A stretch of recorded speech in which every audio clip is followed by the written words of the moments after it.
This girl doesn't know she's the daughter of a wealthy family. She's been interning for her parents for the past 2 years. The employees bully her into carrying water, serving tea, and even rummaging through trash. Despite it all, she stays upbeat. Nevertheless, she remains optimistic and enjoys life. The reason she does this is that in 2 days, she'll become a full-time employee. The girl, named Jean, was born into a wealthy family, but due to a mistake by her mother 20 years ago, she was lost. That day, her grandmother took her shopping, but when she got seen, no one reached out and opened the car door, intending to take the hairpin. But to her surprise, she couldn't get the hairpin off. Jean woke up, startled, as the woman swiftly took her away. Returning with the hairpin, she found her mother driving towards them. She panicked, thinking she was about to be caught, but the car drove past them without any intention of stopping.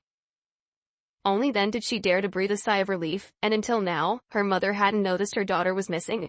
When she looked back, she realized her daughter was nowhere to be found. Panicked, she turned to find her daughter, but then a truck rushed towards them, causing the car to spin out of control and her mother to faint from hitting her head on the glass. When she woke up, a month had passed.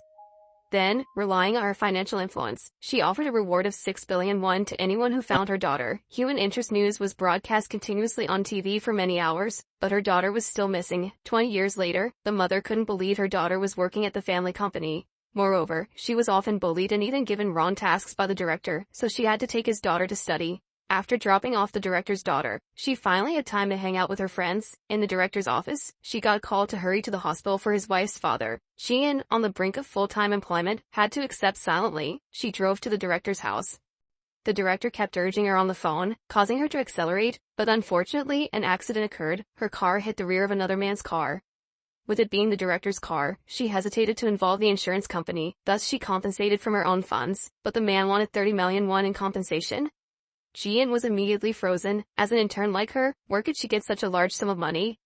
The man, seeing her pitiful, allowed her to compensate within her financial means. They agreed to settle the compensation the next day. But Jean didn't know that this man was the son of the company president where she was interning. The man's name is Du Kyun, the heir of the ATS conglomerate. After Jean arrived, the director's wife scolded her and ordered her to move to the front seat of the car. As she watched the car drive away, she looked up at the star-filled sky. She blamed the heavens for treating her so poorly. The affluent family received a condition. When the lady opened it, she found 2 toothbrushes inside a letter. The letter asked her to undergo DNA testing. One of the toothbrushes belonged to her daughter who had been missing for 25 years. She thought it was another scam, so she threw the box to the ground.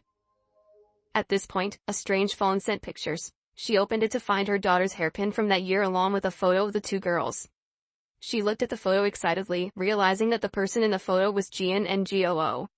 She hurriedly searched for the hairpin to match the photo, finally confirming that it was the missing hairpin of her daughter.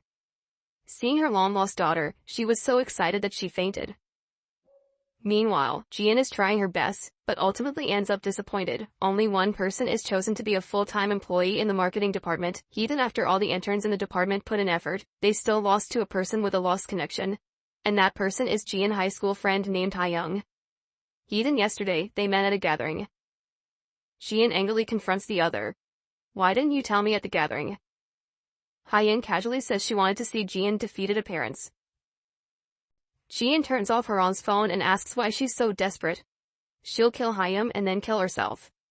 The 2 women quickly rush to fight, attracting the attention of everyone around. This scene is also seen by Du Kyun. He fails to recognize the girl across the street as the one who crashed into his car last night. Jean suddenly slams her head into Ha-young's face. Witnessing this, Du Kyun's eyes widen in astonishment. In no time, they were taken to the police station, where Ha-young demanded to file a lawsuit furiously. Jean calmly threatened revenge, then accused her of being the type to exploit relationships to steal a friend's job. Seeing the intention to accuse her, Ha-young immediately changed her tune. In the end, Ha-young's father appeared to resolve the matter. After they left, Ha-young's father didn't forget to say one thing to her. This is reality, she realized, understanding she couldn't compete with connections no matter how hard she tried. Although not countersued, she was still fired by the company. When she returned home, Jean didn't want her family to worry, so she wore a mask to hide her cold wounds. While informing her family that she didn't get the job, Jisoo couldn't believe it was as simple as that. She snuck into her sister's room and swiftly pulled down the mask unnoticed. Despite being frustrated, Jean still couldn't speak out and silently endured. The next day, Du Kyun contacted Jean demanding 5 million won in compensation but couldn't reach her. So he sent a voice message unexpectedly heard by Jisoo. Hey, culprit, do you think you can hide somewhere in Korea? If you think you can escape, you're wrong. If you don't bring 5 million won by tomorrow night, you'll have big trouble. Jisoo thought this was a thug threatening her, so she decided not to tell Jian for the time being, preparing to handle this thug alone and then send the meeting place to the other party. When Dookyang arrived at the meeting place and saw no one, Jian thought she had been played. As he took out his phone to call, Jisoo suddenly jumped out, angry, and filmed him. Dookyang snatched her phone and interrogated her why she was filming him. Jisoo said she would report him for threatening others because her sister didn't have a car, so how could she run into him? Dookyang overheard, realizing they were sisters. After explaining, Jisoo realized her sister had caused trouble, repeatedly apologizing. On the other side, the lady received the DNA test results. One of these two people is definitely her daughter who disappeared 25 years ago, and the lady is Dookyang's birth mother. At this point, there were some strange calls. The other party claimed that the package was sent by them, demanding 1 billion won to reveal the information about her daughter. And this couple is the man who abducted her daughter. The lady angrily said that as long as her daughter is found, she will reward 2 billion won. The woman was overjoyed upon hearing this. They arranged to meet an hour later. But they didn't expect that the lady would bring a group of thugs to the meeting spot. They were quickly outnumbered. From their mouths, the lady found out the address of her daughter. Shortly after, she went to Jian's house. Without beating around the bush, she directly asked Jian's mother which of the two girls was her daughter. Jian's mother, taken aback, said both girls were her daughters. They were fraternal twins. After a heated debate, the lady took out the DNA test results, stating that one of the two was her lost daughter. At this point, Jian's mother couldn't hide anymore and had to admit that Jian was her daughter. Jian? This was the most indifferent mother Ad had ever met. When shopping, she only chose things for herself, paying no attention when one of the two babies ran out onto the street. When the mother heard the collision, she turned back only to see her daughter gone forever. After losing her daughter, she blamed herself immensely. On her way back from her daughter's funeral, she found a girl sitting and crying loudly. Seeing the child of the same age as daughter, she decided to take her to the care facility without realizing she was from a wealthy family. 25 years later, the mother and Rich, through various sources, found her way to the doorstep. After a fiery argument, Jian's mother finally admitted that Jian was her daughter. After learning that Jian was her daughter, the lady urged Jian's mother to quickly tell her the truth. In a few days, she would welcome her home. Based on the address provided by Jian, the lady found the fried chicken shop where Jian worked. Seeing her daughter working hard and being scolded by her boss made her, as a mother, feel extremely distressed, so she went to meet the shop owner. Then she handed over a sum of money, asking him to change Jian's job and give her this money. The boss reluctantly agreed, informing her that his grandson needed a job, so he had to let Jian go and gave her a week's salary. Jian counted the money and gave the boss the excess. The greedy boss pocketed the excess money. After receiving her salary, Jian rushed to the convenience store to buy a rice ball and the cheapest bottle of water. Her friend called her at that moment. During the conversation, they mentioned money, reminding Jian of the accident with the car insurance. She still hadn't paid the 5 million won compensation. Panic-stricken, Jian said she was busy and hung up. Then she called Dookyang. On the other end, Dookyang told her to come quickly to pay for the car repair. Jian apologized, saying she had just lost her job, so she didn't have much money. Suddenly, Dookyang asked if she knew Japanese or English. After getting an affirmative answer, he immediately told her to dress neatly and quickly come over, promising to pay her the highest salary. It turned out the interpreter for the international rich party he organized had suddenly had an accident. Jian hastily ran home to change clothes. At this moment, her mother wanted to talk about her identity, but all Jian could think about was the other salary, completely ignoring her mother's words. After changing into dusty clothes and shoes, she rushed out of the house, and shortly after, she arrived at the party. In the evening, when the activities began, Jian flawlessly translated English and Japanese from the stands. Under her guidance, the performance went smoothly. Dookyang looked at her with satisfaction, and even the guests below nodded in praise. The event proceeded very smoothly, and suddenly Dookyang received a phone call. His sister Seolhyun announced that she had found his lost sister after 25 years, but their parents were arguing about it, so he was asked to come home quickly. Dookyang asked a few questions of his friends and then left. As the event concluded, Jian waited alone for Dookyang to join her for dinner, but he hadn't arrived yet. As everyone cleared out, there was still no sign of Dookyang anywhere. She tried calling, but no one answered. Jian began to feel uneasy. Before getting here to catch the bus on time, she had spent all the money in her pocket, so she had to walk home. Misfortune continued to strike, so Jian hurried to the bus station. Then, a man in a raincoat walked by and started talking to her. Jian was extremely frightened because this man looked nothing like a good person. "No need, my husband is coming to pick me up soon." After hearing this, the man got back on his bike and left. After he walked away, Jian felt scared. She urgently messaged a friend for money and called a taxi, but the dispatcher informed her that there were no taxis available. She feared she would encounter the same man again. She decided to walk home in the rain. At this point, man unexpectedly turned back. As he passed by, he pedaled forward and then stopped. Jian saw him and felt scared. Stepping back, he seemed to pull something out. It turned out to be Jian scaring herself. Then he rode off. Then she quickly called the man, who was also Grad's younger brother and her university friend, telling him about her situation. Sun Woo-hyuk hastily put aside his work to find her. On the other side, after resolving the family matter, Do-kyung finally saw Jian message. He quickly drove to pick her up. But Sun Woo-hyuk had also arrived to pick her up. Coincidentally, when he arrived, he saw this and assumed Jian's boyfriend had come for her, so he stayed in the car. Exhausted, Jian went home and fell into a deep sleep until 11 a.m. Jian's mother entered, woke her, and handed her a new outfit, telling her to put on makeup and dress neatly. Still dazed, Jian didn't grasp what was happening. Following her mother to a restaurant, Jian initially assumed it was for sightseeing, but her mother hinted they would find out upon arrival. Arriving at the restaurant, they were escorted to a VIP room by the manager. Jian, surprised, asked her mother who the two people were. Mrs. Jian simply said they were her friends, but Jian had no idea that the person sitting in front of her was her biological mother. She was also the lady of the house and a chairman of the ATS group. After greeting them, Jian sat down with her mother. At this point, the chairman called for a delicious dish. Jian thought her mother was introducing her to a job. The chairman gently asked her to taste the food while it was still hot. Jian nodded in amazement and then took a big bite. Mrs. Jian couldn't help but shed tears at her hearty eating, moved by her hunger. The chairman then asked the manager to bring up more dishes from the restaurant. Jian, who hadn't eaten all day, immersed herself in the food. I'm not picky about food. I'm not picky. The food here is delicious, or maybe it's because I haven't eaten since yesterday. Mrs. Jian, upon hearing Jian say she hadn't eaten anything all day, looked unhappy and turned to Mrs. Jian. Mrs. Jian explained that her daughter had never been picky about food and listed many of her virtues. Jian heard her mother praising her, and just as she was about to speak, Mrs. Jian interrupted, saying she should eat slowly. After drinking a gulp of water, Jian remembered seeing the couple on a magazine during her internship at the ATS company. They were the husband and wife of the ATS company's chairman. Jian looked at the two people in amazement and quietly asked her mother how she knew these people. Mrs. Jian replied that it was thanks to her. Jian was bewildered. In fact, they were her biological parents. They hoped she would recognize them, but Jian thought she had misheard her mother, so her mother repeated it, and then Jian looked at them in disbelief. Her mother told her to live in harmony with her biological parents.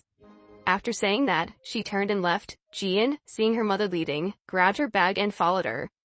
At this point, the chairman suddenly called her back. Stay here. Jian bowed her head in apology and hurriedly left. After returning home, the couple recounted this to Do-kyung and their daughter. Do-kyung said he would help convince their younger daughter to come back home.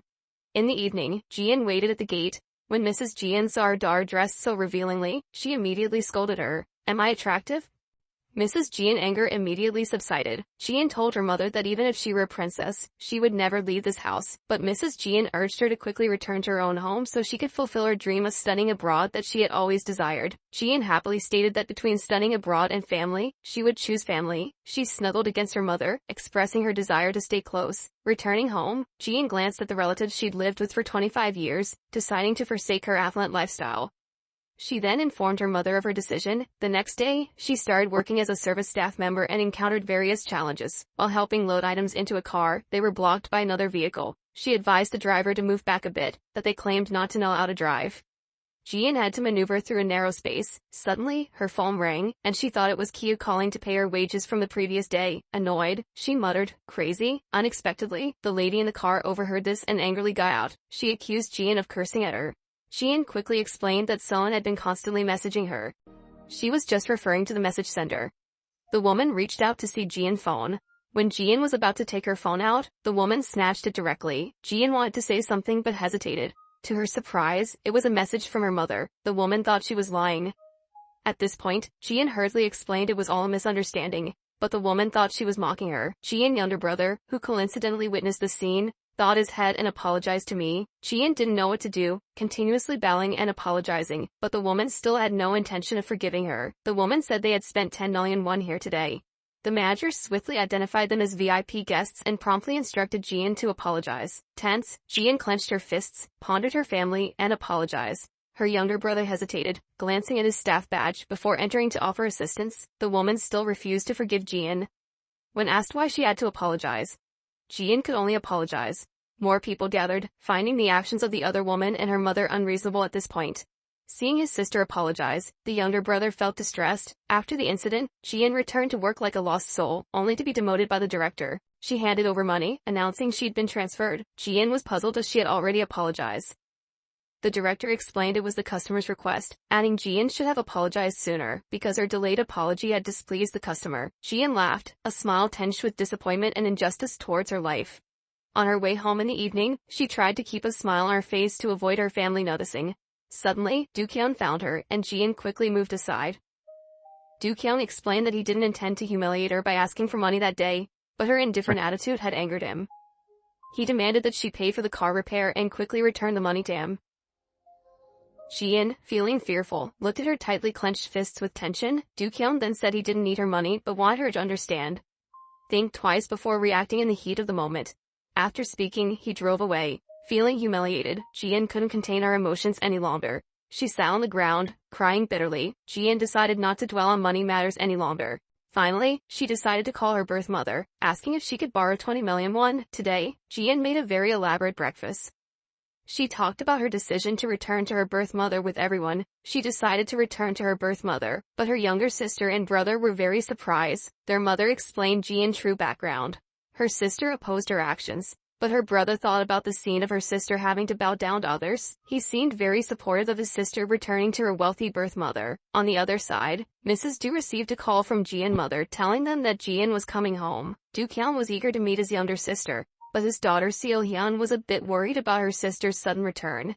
Meanwhile, Jian received money from her birth mother. Dookyun was preparing to choose clothes to welcome his younger sister whom he had never met. At that moment, he received a call from Jian. Jian said she would repay him the money. They agreed to meet half an hour later, but Dookyun didn't want to see her. As he turned around, he saw Jian approaching. He swiftly donned sunglasses and offered a hand in greeting. Jian slowly approached and then stuffed 20 million won into his car.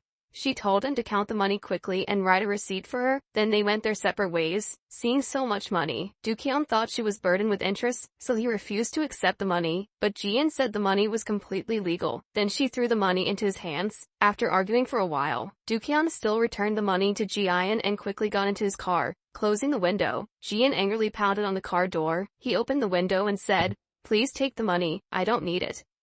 Let's not see each other again in the future." Then Jian walked up to the front of the car, threw the bag of money onto the hood, and left. Dookyun wanted to chase after her but noticed the money was still on the car. He had to pick up the money again and shouted loudly, but Jian was already in a taxi. This person. Jian sat in the car and deleted Dookyun's number from her phone. Meanwhile, after returning to the company, Dookyun always wondered how Jian got so much money. He imagined Jian getting involved with lawn sharks or selling herself for money. But Jian said she didn't sell herself. He then thought she might be doing shady jobs, but with her appearance, it seemed unlikely. He even thought about Jian selling her kidney. Forget it. The secretary then reminded him of the meeting. Dookyun asked the secretary how he would make 20 million won a day now. The secretary said he would ask his parents for help. At this point, Dookyun woke up, and at the same time, Jian's mother drove to meet her father. She explained everything that had happened recently to him. Her father didn't believe it. When the mother took the necklace, he realized that Jian replaced her younger sister Jisoo to meet the wealthy family. At the same time, he was also furious at his wife's actions. "I don't want to tell him that Jisoo is their daughter." "How could you?" "I know, we always treat Jisoo as our own daughter. We pretend not to know about the exchange of our child with theirs." The father felt his wife had committed a serious offense. Knowing that Jian was about to visit the wealthy family, he wanted to return to Seoul to stop Jian. But Jian's mother said the ship had sailed. "If you speak out now, you'll lose both daughters at once. Moreover, if Jian lives with the wealthy family, she'll go to Japan and pursue her dreams." After hearing this, the father fell silent. He had to pretend he didn't know anything. "Hide it for as long as you can." But little did they know, this would hurt Jian deeply. The father, knowing his wife's actions, couldn't believe his daughter would leave for money. He asked Jian if she really wanted to move to that wealthy family's house. If she wanted to sail to Japan, he would find a way. He'd then help her find a job she desired. But Jian said she wanted to go. When her father was about to tell her the whole truth, she suddenly stood up. She really didn't understand why he was trying so hard to stop her. Didn't he want her to have a better life? Why couldn't she be the daughter of a wealthy family? Her parents were indeed the chairman and chairwoman of the conglomerate. Why couldn't she go to their house? She just wanted to know why her parents initially rejected her. He had to swallow the words he wanted to say. Jian ran into an alley and burst into tears because they're your biological. Leaving here means our parents are poor and incompetent, and her father remained standing for 2 hours. He couldn't call money and said he never wanted to see Jian again in his life. After that, each went their separate ways. Finally, the only option left for Dukyang was left. He laughed at his own uselessness. When he woke up, it was early morning the next day. He hurriedly drove home because today is the day he refused to give up, as the strength of the person could not match the power of a four-wheeled vehicle. Finally, he fell onto the road. Beggar. He didn't now, thinking about these things is really, and as the two were at a loss, the wealthy father arrived, confused. The mother gave her gift to Jian and told her to open it. It was a very beautiful necklace. The mother told Dukyang put it on Jian. No need. Dukyang immediately said wait until he buy it and do it later. Jian breathed a sigh of relief. The father also prepared a pan to give to Jian. Everyone in the house last person to express her thanks. The mother was a little unhappy seeing that. She told her not to do that to the servants. Jian was a bit confused. The mother immediately stood up. At this time Dukyang took out the necklace from his pocket. He put it around her neck. Jian felt embarrassed standing still. While everyone praised her beauty, the mother also added another sentence. If she put on a little more makeup, she would be even more beautiful. She take Jian to the spa and get a new hairstyle. After more than a few hours, she became like this, beautiful. Everyone was in awe. Everyone feels like she has become a different person. Even Dukyang saw it and praised it endlessly. But Jian, to build a good relationship with Dan, she took the necklace to give to Dan as a gift. But at night, lying on a bed worth up to 6 million, she couldn't sleep. The next day, at exactly 7 o'clock for breakfast, her mother gave her 100 million. Today it is necessary to spend all this money. This is her mission today. There's 100 million won in here. 100 million? Then she went to the mall. Jian immediately went in to see the products being promoted. But when she looked at the prices, she couldn't buy it because they were too cheap. She really had a headache as to how to spend so much money, buying clothes and watches for herself. But she still had a lot of money left, so she bought each family member a set of clothes. Not long after, she bought a bunch of things. Then she went to her old house and introduced each gift to her mother. At this time, Jisoo walked over and took all the gifts Jian bought and brought them all out. At the same time, he also told her, I'm not a beggar, I don't need alms.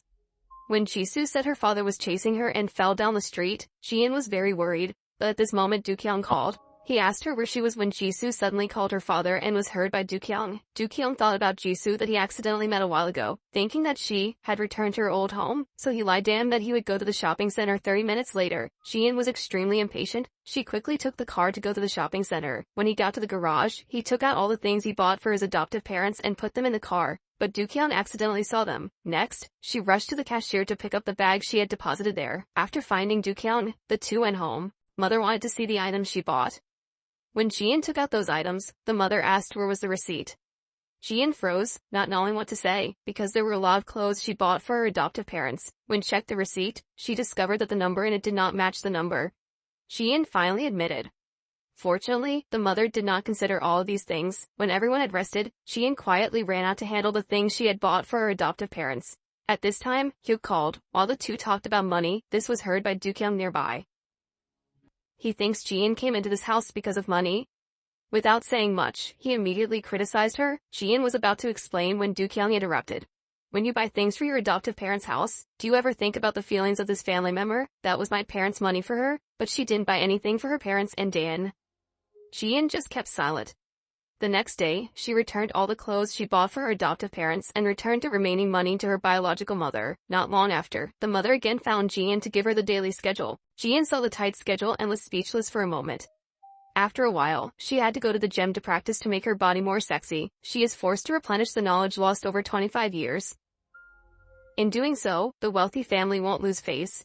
In the morning of physical education, the first step is to learn how to walk. As for Jian, in order to integrate into their lives, she proactively went into the room to find Dukyang and started talking, but they were discussing the jazz music. The two of them talked happily, but Jian didn't know what to say because she didn't understand music. Dukyang knew that she didn't understand music, so he asked if she felt this music was very good. Not bad, just like that, they leaving her alone sitting there bewildered. It's really embarrassing to death. The next day, when Jian finished studying and was about to go home, she received a phone call. Hyuk called, said he was looking for her. Jian went to the rendezvous point with Hyuk. Right when I got off the bus, I accidentally dropped my phone. The driver was about to pick it up when Hyun followed Jian. It turned out that Hyuk thought that Jian did illegal things because of the 20 million, immediately gave her the money and then told her to quit her job. But Jian couldn't tell him the truth, so she lied to trick him. When she went out to prepare to go home, she discovered her phone was gone. She quickly walked along the road searching. It was at this moment that conditions appeared behind her. Looking at Jian's attempt to break the lie, he decided not to say the phone was in his hand. Suddenly the phone rang and he quickly hid in a corner. At this time, Kian received a text message from the company to join the meeting. He decided to teach Jian a lesson. Just keep searching slowly. Jian searched and couldn't find her phone and was extremely nervous. The mother here called Jian and discovered that the other person had turned off the phone. She then called the housekeeper to ask if Jian was home yet, but the housekeeper said she wasn't home yet. At this time, the mother began to worry and quickly went to find her husband to clarify the situation. She fears Jian will disappear like 15 years ago. The husband was also extremely scared of his child because Kian was in a meeting at the moment and did not see his mother's phone call. Not long after Jian came home, her father asked her where she went. The mother suddenly rushed in without saying a word and immediately hugged Jian tightly. She was very afraid of losing her daughter again. When she knew her daughter had lost her phone, she didn't listen to her and told her that even if her phone was lost, she still had to go to school. Jian had to repeatedly apologize right at this moment because Kian returned. Even though he witnessed the scene, he never came forward to explain. The mother was afraid that she would lose Jian again, so she immediately forbade her to go out alone. From now on, Jian's freedom is gone. Kian returned to the room to take out Jian's phone but did not return it to her and put it in a drawer. At this time Jian's brother, Shite, to increase sales. He was handing out leaflets on the street. At night, when he saw his girlfriend going on a blind date with another man, he immediately pulled Yuhai back. He got into an argument with Yuhai. It turns out that Shite just wanted love and didn't want to get married, so Yuhai decided to go on a blind date. Yuhai was about to turn around and leave when Shite immediately pulled her back. At this moment the father passed by. At this time, there are more and more people we know. Shite finally said why he didn't want to get married. He is the eldest son of a poor family. He has no hope of marriage, so he will not get married. The reason he never wants to get married is because he doesn't want his child to suffer poverty like his father, so he won't get married. When the father heard his son's words, he blamed himself. He knew that because his business failed, his son had no money and could not get married. Shite decides to give up on Yuhai. He dropped the bag on the ground, picked it up, put it in her hand, then turned and walked away. Yuhai saw him leave. She loves Shite but cannot accept his poverty. In the end, the two people went in different directions. Are you willing to accept a handsome but poor man? How hard is it to be a child in a rich family? Because of the foul, he was grounded and was not allowed to go out. Even when she herself was sick, Jian did not dare to tell her family. Jian was heartbroken and cried all night. Today, Jisoo called her. On the phone came Jisoo's crying sound. After hearing that, Jian immediately ran towards her. Not long after, they arrived but discovered that Jisoo was drunk. After learning that Jisoo failed to confess her love, she got so drunk. She sadly hugged her and took Jisoo home. Mom told me that next time, if you have nothing to do, don't come here. Jian immediately explained that Jisoo was drunk so she took her home. When Jian was about to call a taxi to go home, she saw her father coming home. She immediately hid in a corner and looked at her father from afar. She didn't know how to face him. At the same time, the mother learned that Jian dared to return to her adoptive mother's house on her own. She immediately brought all things she brought and threw them away. The sister also throws some sarcastic remarks. She is from a poor family. When Jian had just arrived home after realizing she was at fault, she immediately bowed down and apologized to her mother, but of course she still couldn't avoid being attacked by a spear. After she returned to her room, she discovered that all her things were gone, even her clothes had been thrown away. She went to the aunt and asked about this matter. She immediately said it was the lady's order. All her things had been thrown into the trash. After hearing this, Jian felt angry and cried. That was her only memory with her family. Jian immediately ran to the trash to look for things, searched for an hour but couldn't find anything. She was crying. Jian sits on the bed, crying uncontrollably. Looking at the strange room in front of her, she felt extremely lonely and lost. She went to the kitchen and wanted to drink some wine to calm her nerves, but found that she didn't have a bottle of wine, so she sneaked out and tried to escape to buy alcohol. But she was discovered by Dukyeon, who scared her and almost made her fall to the ground. She thought Dukyeon would criticize her, but unexpectedly he immediately took a wooden doll and gave it to her. Seeing that, Jian was very happy. After Dukyeon learned that Jian wanted to drink, so he immediately took her out to drink. That night, they confided many things to each other. They decided they would forget all the sad things.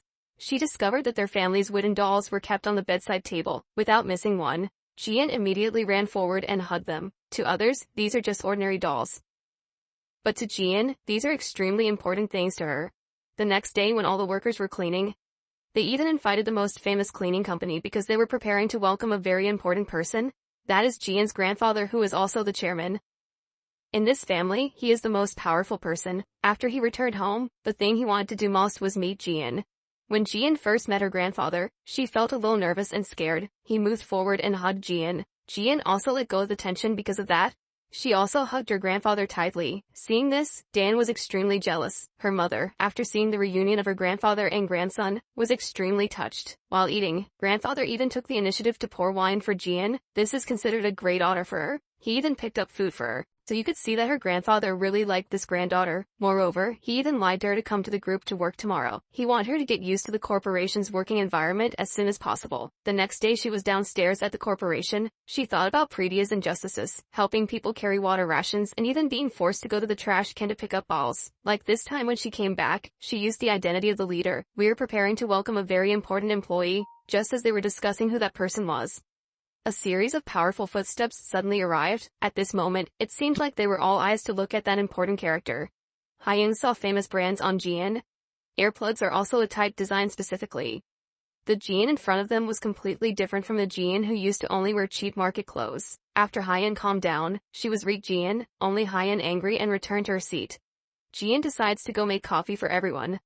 Then she went to the tea room and Hyun also went there. She asked Jian why she was wearing designer clothes all over her body, but Jian did not reveal her true identity. Speaking of which, since the last time she used their relationship to steal my position, they are no longer friends. When Hyun heard that, he didn't care at all and turned around to leave. After returning to her position, she told everyone that Jian's personal life was not clean. Otherwise, how could anyone suddenly buy a bunch of branded items like that? But her colleagues spoke in favor of Jian. During the meeting, everyone was talking about proposals to celebrate the company's 14th anniversary. The director asked Hyun how the situation had progressed, but Hyun said she is still planning. This made the director extremely unhappy. 5 colleagues said that there was a plan proposed. Let her continue working. At this time, Jian was extremely surprised that her initial plan had been cancelled by the company, but the director explained that after she left, they felt that her project was very good. So learning that her project was selected by the company, she was extremely happy. At night, everyone kept asking Jian how she felt on her first day of work. Jian said at first it was a bit shy, but then it got much better. Furthermore, she also told everyone that she would be in charge of organizing. Dookyun said, "Why isn't this project your name?" Jian said that because she had been dismissed by the company before. He said he would try his best. The next day, everyone was spreading the news that Dookyun had become vice president. At this time, Hyun arrogantly said that she had met Dookyun. He and her father played golf together. After hearing this, the colleagues were extremely surprised that Jian, who was while having dinner, Myung-hee awkwardly started talking to the ladies and ignored her existence. Unexpectedly, she directly told everyone about Myung-hee when she found her daughter. This made her extremely surprised, because before the grandfather ordered everyone to keep this matter a secret, Myung-hee never expected that this matter would be revealed in today's meeting. Surely someone secretly brought this up to the outside. The ladies, after hearing this, blamed her for hiding such a big matter from them. Because didn't want to offend the ladies, Myung-hee could only say that in a few days they would announce this to the outside world, but her words still did not calm the ladies down. And Myung-hee's opponent wants to meet her daughter today. And the ladies also very much agreed with this idea. From the looks of it, they really wanted to see her lose face, remembering Jian's shrieking appearance, but she did not dare to offend those ladies. After receiving her mother's phone call, she wanted her to be there within an hour to welcome a few important guests. Jian immediately said she was very ugly, but she still had to act like she didn't hear anything, then told that she'd have to be here in an hour, then turn off the phone. Jian was extremely confused as to what to do, so she immediately called Dookyun for help. Dookyun also realized and recognized by people, they were definitely trying to defame her and his mother. He immediately called his secretary and told him to immediately prepare 10 sets of the highest quality clothes. At this time, Jian was washing her face and suddenly received a phone call from Dookyun dressed right in the car, put on her bracelet, and after a while she finally got out of the car, beautiful, to the meeting place. After getting there, Dookyun told her, "The rest is up to you." She is very stressed. Dookyun says, "You're different now. Now I am the golden lady of a tycoon family. And the ladies here are blaming Myung-hee for why Jian hasn't come yet." She immediately said she will come in 5 minutes. It was at this moment that the waiter came. She touched the wound eye leg and suddenly remembered what her adoptive mother said to her. At that time, her mother once told her in Jisoo that when she was only 1 month old, she was injured. If I was a month old at that time, then I was born in 1991. Hoon-suk went missing in August 1992, when she was 3 years old. So she is not In-suk? She was really panicking. She is not the daughter of a bad family. This mother found her daughter who had been lost for 25 years. Unexpectedly, she discovered that she was not her biological daughter. She quickly called her adoptive mother to confirm the result, and her adoptive mother immediately turned off her phone. This made her even more confused. Then she immediately looked for the housekeeper and asked her how she knew that she was the missing daughter of this family. The housekeeper said she did a DNA test. She put down the doubts in her heart and drank a glass of cold water. And remember what my foster mother said before. You're the golden lady that my mother found. She finally lost her doubts. During dinner, Jian asked her mother if she had a photo of her when she was a child. Mom said that year, my grandfather threw it all away to make everyone forget her. At this time, her father asked her whether she had a photo of herself as a child or not. Jian said that because her family was poor when she was young, she moved house all the time. Her photos are also gone because of that. Next day at work, Du-kyung, as vice president, went to the sales department to find out the situation. Jian clearly explained to the conference the plan to celebrate the company's 40th anniversary. After Du-kyung heard this, he immediately praised Jian. Remembering the past, Jian had to suffer resentment here. He asked the director why he wrote Hyen's name on this project in the past. Unexpectedly, Hyen directly said that he told her to do that. As soon as she finished speaking, everyone was surprised. The director became even more bewildered, not expecting to encounter such a clumsy teammate. The director explained that it was because Jian resigned, so Hyen was chosen to replace her, but Du-kyung made every effort to blame him. How dare they take advantage of other people's projects like that? Then asked Jian if they should be fired or how to handle it now. But the honest Jian said that now the project is hers, it's okay for them to know they were wrong. Du-kyung tells Jian to take a trip to his office. Jian was a bit surprised because it was very difficult for the company to meet the vice president and she had such a privilege. After arriving at the office, the two talked happily. She immediately returned to her department. All of her colleagues deliberately treated her well to create relationships, completely changing their attitudes compared to before. When Jian went to the tea room to make coffee, the director specially gave her a gift certificate, also said that this is a benefit for employees. Jian took the gift certificate to her adoptive parents' house, but there was no one in the house. She was about to write a piece of paper and leave when she suddenly remembered her father's words. She immediately took out the photo album in the house and looked at it.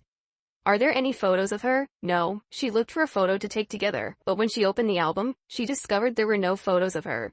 Jian feels very strange, so when she got off work, she called Jisoo to ask about her photography. Jisoo said her mother often cried looking at her photos. This makes Jian even more skeptical about her identity. To clarify this matter, she went to her brother, who said that year her mother had spent several months at her grandmother's house. After returning, she immediately discovered that Jisoo had changed. Mom told him that it was because Jisoo grew up that he changed like that. After hearing this, Jian was extremely confused. She immediately ran to the internet room to find information related to the disappearance. Finally found Insuk's photo. Because the photo was so blurry, she couldn't tell if it was her. So she came to my house again and started searching for her photos. Soon she finds Jisoo's photo and box. She quickly took out Jisoo's photo and the photo online. Finally discovered that he was indeed not Insuk. Her sister is Insuk. The tycoon family offers a reward of 6 billion won to whoever finds the daughter. 25 years later, they finally found her but didn't know it was a mistake. After Jian learned the truth of the incident, Jian could not accept that her mother wanted her to study abroad and lied to her. Jian understands the fear of that tycoon family. This will have consequences for their entire lives. What should I do? Parents? What should I do? While she was greeting, the company called and asked her to leave immediately. It turns out that Du-kyung's uncle was not satisfied with her plan. Jian arrived at the company and the director told her to quickly handle the project and submit it no later than tomorrow afternoon. Jian has to work overtime until late at night. She was still thinking about her identity in her mind, unable to concentrate on writing a plan. After all, the plan still has to be done. Jian was so busy that she didn't get home until 3 a.m. Jian hopes that this journey will have no end. Because now she's really scared to return to that rich house. She reached the door of the house but she did not dare to enter. When Jian turned around to leave, Du-kyung called her back. He asked her why she came back and then wanted to leave. She said she wanted to get some fresh air and then ran into her room, to the room that originally belonged to Jisoo. Jian laughed, a helpless smile before life. Breakfast the next day Jian didn't came. The housekeeper said she had already arrived at the company at 5 a.m. The father immediately complimented Jian's personality, which was exactly like her mother's. Both are strong women who love work. Jian is currently editing the plan. The cleaning lady walked in and was startled. Jian turned to look at the clock, 7:40. At noon, Du-kyung scheduled lunch with Jian, but she fibbed, claiming she had already ordered. Now she is very afraid of coming into contact with that tycoon family. Jian didn't even dare to use the card her mother gave her. Without money, Jian could only eat street food. She was looking at Jisoo's photo when Jisoo called. Hearing Jisoo's voice, Jian wanted to cry even more. Jisoo said Dad's hand was injured. Jian couldn't help but burst into tears. She said a few words and then turned off the phone. Jian remembers the old days. Her father didn't want her to go to that rich house. She also blamed him for not wanting her to live a better life. Now that she knows it, he wants the best for her. At this time, Dookyung drove by and saw alone Jian sitting there without even ordering food. He thought Jian was working, so he didn't bother her anymore. In the afternoon, Jian submitted the plan to the director. The director was very happy. He gave the plan to Dookyung and praised himself for putting great pressure on Jian. That's why the new plan was completed so quickly. Now Dookyung understands why Jian is so tired. The director was waiting for reward when Dookyung scolded him. At this moment, Jian was breathing air, deciding to tell the truth to her mother today. Returning home at night, Jian was about to speak when a woman ran in. She knelt before her mother. It turns out that this is the person who revealed Jian's news. The mother wanted to punish her, so she cut both her husband and son's jobs. No company even accepts them anymore. No matter how much this woman begged, the mother still did not waver. She added that if she dared to trick her again, there would be more dire consequences. Jian stood still and watched the incident. Jian was scared to leave. Dan saw that and thought Jian was afraid of the scene just now. So comfort her, this is just a light punishment. Mom hates people who lie to her the most. Before, someone said bad things about Dookyung and then their entire family died. Jian was even more scared. She immediately ran out. She didn't know how to face that rich family. She returned home and asked her mother why she had to lie and why she and Jisoo were exchanged. The mother was silent. At this moment the father also entered. Jian immediately blamed her father for not telling her at that time. She said she was miserable every day. I don't dare to use the bank card. I don't even dare sleep in that bed. Come with me, go tell him the truth. A while later they arrived at that tycoon. The mother was very surprised by their appearance. She asked what happened to the two of them. Their daughter is not Jian, she is Jisoo. They still heard him wrong, so they asked him to explain again. The rich dad grabbed him. At this time, Jian returned from work and saw the scene before her eyes. She quickly ran to kneel in front of her parents. Those people slowly turned towards her. Even though it was just a dream, it was also the image in her heart right now. Look at the clock, it's only 4 o'clock. At this moment, Tae-soo also seemed to feel something.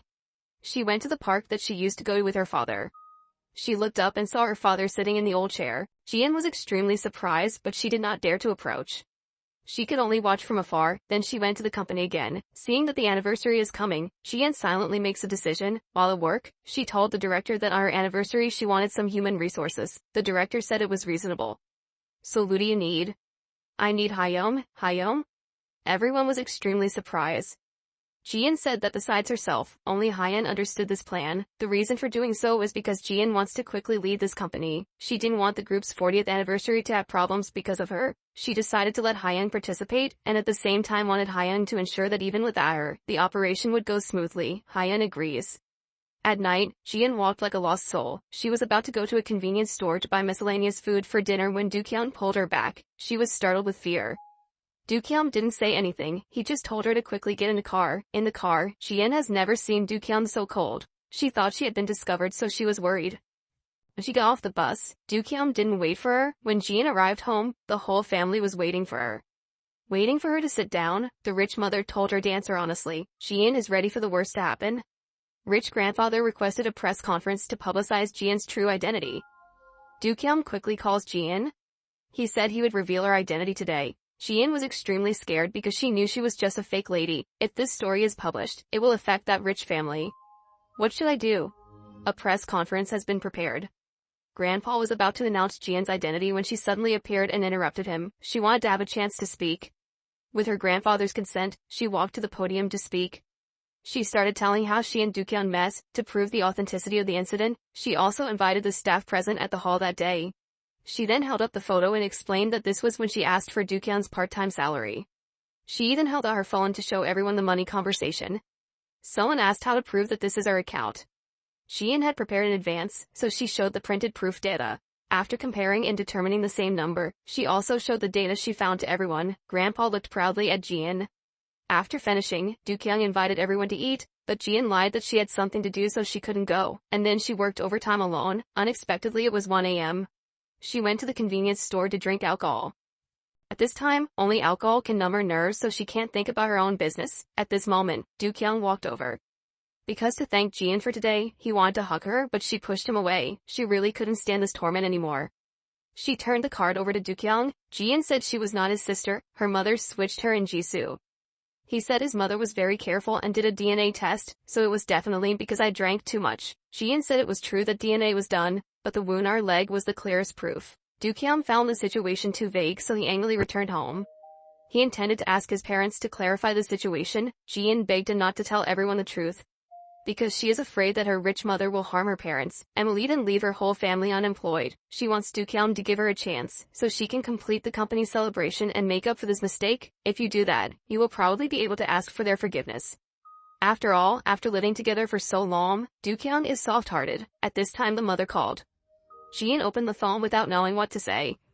Dukyang took her phone and told her to help her. He returned alone. When he got home, Dukyang thought about everything. He cannot accept the fact that Jian is not his sister. Jian returned to the room and looked at the bed. She didn't dare lie down to sleep. She helplessly crawled on the edge of the bed. At 5 a.m., she quickly woke up. She didn't dare stay another minute. After taking a shower, she stepped out and accidentally ran into Dukyang. He knew she was afraid of meeting people. Later, during the meal, Dukyang told everyone that Jian was feeling tired from work, so he let her take a nap. When her parents left, Dukyang opened Jian's room door and saw Jian curled up on the edge of the bed. Even though he wasn't his brother, he still felt very heartbroken. Have you ever met a daughter-in-law like this? Didn't need money, bought her husband's parents a washing machine, because to help her husband's parents pay off their debt, she only eats instant noodles. She didn't even need a wedding dress. When Jian knew her brother was about to get married, she immediately went to Dukyang, begging him to help her until her brother got married. Dukyang immediately refused. The next day, due to Hyen's negligence, the company's celebration had problems. Faced with Dukyang's questioning, she didn't know anything. Dukyang knows this is important to Jian. He went to Jian and said he would agree to hide it until her brother got married, but he had one condition. That is, she must not let her parents see anything unusual nor hide from them. Then Dukyang took her home. He said a few words to her parents. Jian was about to return to the company where her mother asked her why she didn't swipe her card. Jian said she was afraid people would find our identity, so she only used cash. When she got back to the company and saw a photo of herself when she was happy, she burst into tears. She wants to return to those days but can't anymore. She tirelessly returned home and saw a gift box on the table. She put the gift box in the closet. Seeing her father treat her so well, the feeling of guilt became even stronger. Dukyang knows that Jisoo is his biological sister. He couldn't help but go to her place of work, pretending to accidentally meet her. Then the two sat down to eat together. Seeing that Jisoo only ordered a sandwich, Dukyang thought her family had no money, so he was extremely heartbroken. Jisoo told Dukyang that it wasn't difficult at all. The person who had the hardest time was Jian. Every time she was upset, Jian helped her solve it. Dukyang now knows that Jian also has a difficult life. The next day, they were discussing the plan when Jian's phone rang. Grandpa said he wanted to go abroad for a while, so he asked Dukyang and aunt to come to his house today. Dukyang was afraid that she would reveal a mistake, so he called him and said the car had broken down.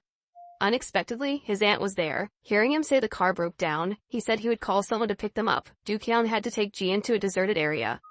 In order for the life from before to become true, he only had to destroy the car. Jian went online to find a way to break the car's brakes. She then got out of the car to command Dukyang. Seeing that Dukyang was ready, she immediately signaled. Seeing that Jian seemed unable to do it, Dukyang said she would bribe her aunt's driver. Finally managed to break the brake cable. Jian watches Dukyang show off his achievements. Dukyang was also happy and laughed. Seeing her simple appearance, the flame of love in him suddenly flared up. He shyly hid in the car. Jian talked to him, but he didn't dare look her in the face.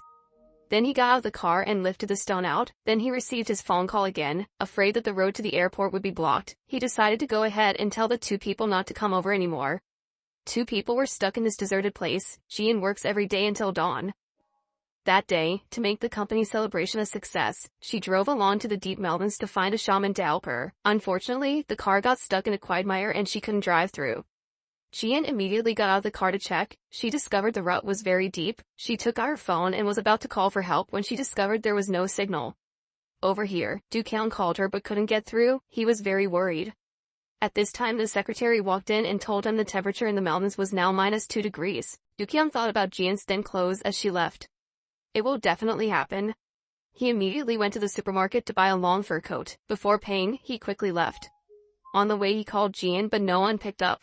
A while later he reached that mountain area. At this moment, seeing Jian's car, he quickly dialed to check the situation but could not see Jian's trace. CO Jian? There was no reaction. He guessed Jian might have gone up the mountain. He took the fur coat and ran after it. It went on like that until night. At this time, Jian was also injured in her leg, her cold arms hugged her body. She unfortunately stepped on a stone and fell down. What should do now? She heard someone calling her. She quickly stood up to find that voice. At this time, Dukyang came. She looked at Dukyang in surprise. How could he be here? Dukyang didn't say anything and ran to put on her coat. Dukyang dressed her while blaming her for not knowing how to bring an extra shirt when going out.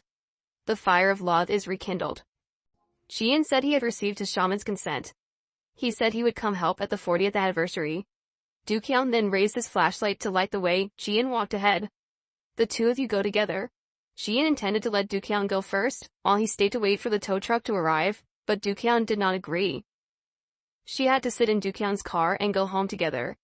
At this moment, her mind was filled with the image of Dukyang wearing her shirt. She thought it was because she was crazy. To make Jian happier, Dukyang took her to eat at a place she used to love the most. Jian was even more hesitant because Dukyang had never eaten sheep food before. Jian poured rice into the pot but she didn't want to eat it. She doesn't want to eat anything. Then they drove back. Jian was so tired that she fell asleep by the window. Arriving at the house, Dukyang intended to wake her up, but seeing how tired she looked, he was extremely heartbroken. He didn't have the heart to wake her up. He decided to stay in the car with her for a while. The daughter that the tycoon family spent 6 billion to find turns out to be a fake. After Jian learned the truth, she was tormented inside and could not accept this truth. To atone for her sins, every day, she worked all night long. Finally, under Jian's efforts, the anniversary took place. Everyone slowly entered the hall. The main performance in this activity is the dyer's performance. A normal cloth is dipped into a vat of dye. The white cloth changed color under everyone's eyes. Jian did not take his eyes off the hall at all. From afar, Dukyang was always watching her. Dukyang comes to check if the dyed fabric is dry or not. He discovered that an important new product had disappeared. She hurriedly called but couldn't get through. The situation is extremely urgent. If the cloth cannot be found, the event will fail. On this side, the news has also been transmitted to senior leaders. Unfortunately, the new fabric was stuck in traffic so it couldn't arrive on time. At this time, Jian also disappeared. Everyone present was filled with fear. When the event was about to start, Jian suddenly came forward holding a cloth. It turned out that the dyer had previously given her a cloth. She quickly drove the shipper to get the fabric. When Dukyang found out, he was extremely surprised. Looking at the wound on her leg, he understood everything. Finally, the event took place successfully. The chairman was also very satisfied with this event. He rewarded them with 100 million won. Mrs. Nell was also very satisfied with Jian. In the evening, everyone gathered together to celebrate. After the party ended, Dukyang asked Jian to wait there for him. Then he took a taxi for the drunk people to go home first. When Dukyang turned around, Jian was nowhere to be found. When he was about to leave, he suddenly saw her sitting on the ground. This scene made him a little sad.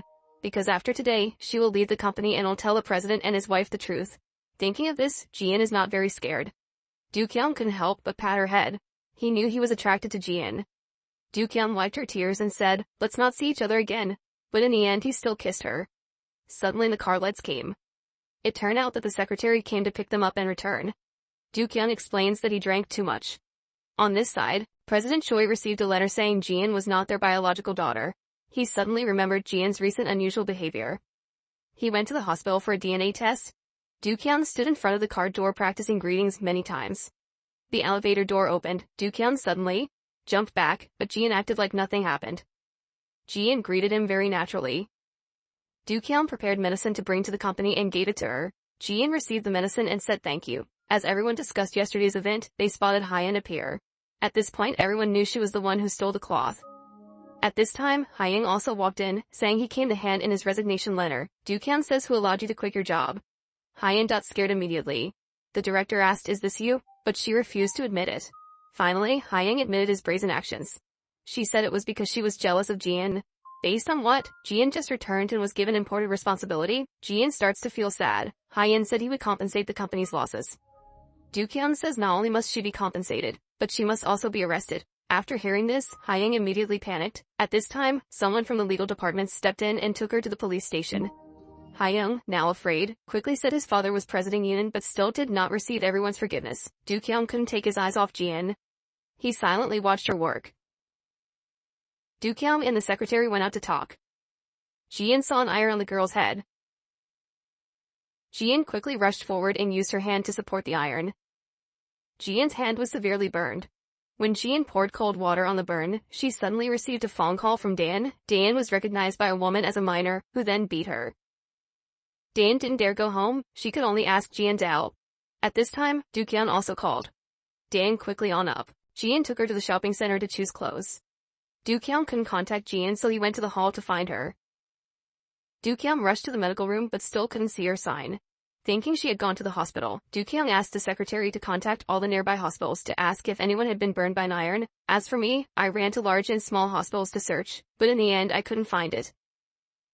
Dookyung was very impatient. He suddenly saw Jian getting out of the taxi. She thought something was wrong, so she was extremely worried. Dookyung was angry. Then she raised her burned hand to see. Jian quickly said that it was just a superficial injury. At this moment, Dookyung felt that his attitude was a bit excessive. There were a lot of people around. At this moment, Jian felt something. Dookyung felt the same way. The two awkwardly walked in different directions. Jian finally confirms her feelings, but she can't, because she was worried that her family would be in danger. While eating, Dan received a photo. That is an intimate photo of her and the driver. This made her extremely scared. Dan quickly said she felt a bit uncomfortable. She immediately ran to the room. What should we do now? If her mother finds out about it, she will not forgive her. At this time, the phone rang. Dan quickly answered the phone. She asked for 6 billion won. After hearing this, Dan was extremely scared. She quickly went to the driver to confirm. When he heard the driver admitted himself, Dan was completely disappointed. The woman who beat her that day was his wife. The driver promised to divorce his wife, but Dan said they couldn't be together. Jian gave her job back to the director because she was about to resign. When Jian saw Dookyung coming in, she quickly dodged. Dookyung thought she had something urgent. When he was about to go forward, he seemed to understand something. Jian intentionally tried to avoid it, so he just had to step back. This made him extremely afraid. Dookyung returned to the office confused. He asked his secretary to arrange a tight work schedule for him. He wants to use busy work to forget his feelings. During another company event, Jian seemed lost. He didn't know what to do. When he turned his head, he saw Jisoo waving at him. Jian saw her sister and quickly ran away. At this time, Dookyung did not see Jian anywhere. I could only lie that Jian was out handling work, then sent Jisoo out the door. Jian told everything to her best friend. She sadly said she didn't dare face Jisoo. If Jisoo knows the truth, what will happen? At this time, Mrs. No also called. Jian hesitated for a while and finally picked up the phone. Mrs. No said he would wait until the event was over to invite Jian and her adoptive mother to eat. Jian immediately panicked. She decided to tell everything tonight. Jian placed her resignation letter on the director's desk. She was forced to do so. Jian then calls Dookyung to apologize, hoping the two can meet one last time. Dookyung immediately agreed, but when Jian arrived at the meeting point, she began to panic. I dare to tell the truth to my parents. This is my final success. She was afraid to face her parents. Dookyung thought Jian was about to confess his love. Why are you looking at me with those eyes? Who are you? Because I kissed you? That's right, I like you so I kissed you. I could even sleep with you. Jian burst into tears, tears silently rolling down her cheeks. Dookyung tells her that he will marry the girl designated by his parents. After speaking, he coldly left, leaving Jian alone to cry bitterly. In the end, I still didn't have a chance to explain why I asked him to go out. At this time, Mrs. No sent a message. She said everyone was waiting for her to return. She stood in front of the house that did not belong to her. After sending messages to everyone, she immediately turned off her phone. As soon as she entered President Choi's house, she asked who dared to impersonate her.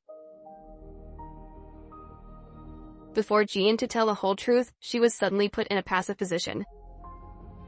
Mrs. No looked at the test report. Above it was written 0.001% blood relationship. This proof that Jian was not their daughter. I originally planned to tell everyone the truth today.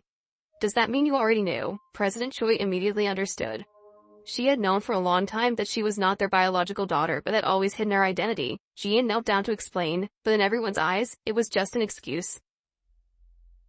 The Eden kicked Jian out of the house in the middle of the night. She turned her eyes to ask for help, but no one saved her. President Choi told her to get out of the house. At this time, Mrs. No still doesn't believe the truth that Jian is not her daughter. butler gang, quickly throw her out. Jian was extremely scared and ran out in panic. Reaching the gate, she fell to the ground. At this moment, she felt extremely lost. Not long after, Chairman Choi aggressively arrived at Mr. Seo's house. Ji-tae and Sumo heard the argument and quickly ran downstairs. Chairman Choi criticized them for daring to do this. Mr. Seo could only bow his hat and apologize. At this moment, Mrs. Seo returned. She took all the blame upon herself. Chairman Choi is furious, but the important thing is to find his daughter. Following Mr. Seo's eyes, the chairman looked towards Jisoo. She left home. The two fathers saw this and quickly chased after her. At this time, Jian was leaning against the wall and trudging back home. When he was about to stop the car, he remembered what his mother said, that his father had gone to Jian's house to sell the matter. Because he agreed to protect their family, he immediately drove all the way to their house. Jisoo ran so fast that after a while, she was no longer seen. Chairman Choi couldn't find his daughter, so he immediately vented his anger on Mr. Seo. This scene was witnessed by Jian. She covered her mouth in fear. Only then did Do-kyung chase him there. At the same time, Ji-tae also ran to see the scene before his eyes and didn't know what to do. Do-kyung quickly went to stop his father. He promptly left in anger. Jian is running away, she doesn't know what to do. She even felt scared of this world. In the car, Do-kyung called but couldn't get through. Unexpectedly, he misunderstood her. Jian has nowhere to go, sitting on the side of the road. She decided to say goodbye to this world. At this time, Mrs. Seo also went to Chairman Choi's house to apologize. She wants to make Jian live in pain all her life. After hearing this, Mrs. Seo immediately knelt down, begging not to involve her children, but Mrs. Nell was determined to make their family suffer. Only then did Mrs. Seo understand. When she got home, she quickly told her husband about this. Upon hearing the news, Mr. Seo's hands trembled with anxiety. He rushed to the company to beg Chairman Choi. He said Jian had no intention of hiding forever. Because before telling them the truth, she asked her parents to go to the police station and surrender. Only then did President Choi remember what Jian said that night. I asked my parents to go to the police station tomorrow to surrender. At this point, his anger subsided somewhat. Mr. Seo promised that after finding Jian, they would proactively turn themselves in. Looking at Jisoo sleeping soundly, he felt extremely guilty in his heart. Mrs. Seo was also suffering because she cannot find her daughter. Jian had no one to rely on, she could only sleep under the stairs. Every day Mr. Seo wakes up early to wait for his daughter to return. Jisoo sees her father looking forward to her sister every day. She feels like she's not receiving love from her parents. She has made a decision. She returned home, packed her belongings, saying she would go back to her biological parents' home. After speaking, she turned around and left. The couple hurriedly chased after their daughter, but Jisoo got into the car and told the driver to leave quickly. She decided to leave. She sat down on the ground crying. Just because of her rash actions, she lost both of her daughters. Jian is sitting by the beach. Recalling past memories, their family was very happy at that time. Unfortunately, time cannot come back. Jian took out her phone and looked at the photos of herself and Do-kyung together, deciding to forget everything. After sending all the photos to Do-kyung, she turned off her phone and threw it into the ocean. At this time, after Do-kyung received the photo, he hurriedly called Jian but could not contact her. On this side, Jian entered the forest alone. She is no longer afraid when facing the dark. She pulled out the bottle of sleeping pills she had prepared in advance from her pockets. She poured the medicine into her hand, then stuffed it all into her mouth and finally fell to the ground. She wants to apologize to everyone. She was really tired of this life. Mom, Dad, goodbye, Do-kyung, I still can't forgive myself. Poor Jian has suffered too much hurt and too many wishes, but in the end still cannot forgive herself. The tycoon family finally found their daughter who had been missing for 20 years, but this daughter was a bit strange. There was a lot of delicious food on the table, but she ate instant noodles. Jisoo said this is the best dish. Seeing her eating like a hungry tiger, even making sounds while eating, made her mother look bored. Dane criticized her for making too much noise while eating. Jisoo said that eating like that is attractive. Mrs. Nell was angry but couldn't do anything. Not long ago, Jisoo brought a suitcase and returned to her parents' house in the middle of the night. The whole family was surprised by her appearance because Jisoo did not notify anyone. Her biological mother was concerned and asked why she came here. Isn't that your house? Why can't I come? She was taken to Jian's old bedroom. Jisoo immediately said that she didn't like this style, so she asked to change to another room. The butler could only agree. After that, Jisoo went downstairs to drink water, but she was interrupted by Mrs. No stopped. She told her to let the maid do it. Just drink water, you're not disabled. Jisoo suddenly saw a large TV. She immediately ran to see it. Mrs. No quickly reminded her not to watch TV at night. At this time, the butler brought water and Jisoo politely said thank you. Look at this girl's appearance. An arrogant person like Mrs. No was so angry that he couldn't speak. She quickly went to her husband to confide. Why are two people growing up in the same environment so different? President Choi said this is our daughter. The next day, during breakfast, the sound made while eating made everyone stop eating and turn to watch Jisoo eat. No couldn't stand it anymore either. She wanted to stop her daughter's actions, but Jisoo didn't pay attention to her expression. At the same time, he said he didn't come here as Insu, just because he had nowhere to go. Mrs. No thought he had heard wrong. Then she stood up and left the dining table. Dane was extremely surprised, because no one in the family had ever dared to confront her mother before. Mrs. No was so angry that he had to quit work. She went to bed and thought about life. Not long after, we went to Jisoo's room. My head was filled with Jian's image. She began to remember the time she lived with Jian. Soon it was time for dinner. Dane reminded Jisoo not to put her hands on the table while eating. Jisoo asks why. This is the basic etiquette when eating. Where? This statement made everyone not know how to answer. Mrs. No was angry but couldn't do anything. President Choi quickly said. He said you can eat whatever you want. Mrs. No said no matter how angry you are, you must not show your attitude towards others. What should I do if I'm angry and can't vent it?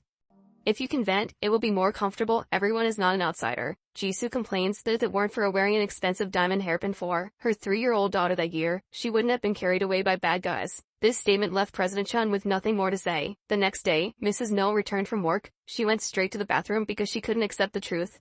She asked the housekeeper to do a test to confirm.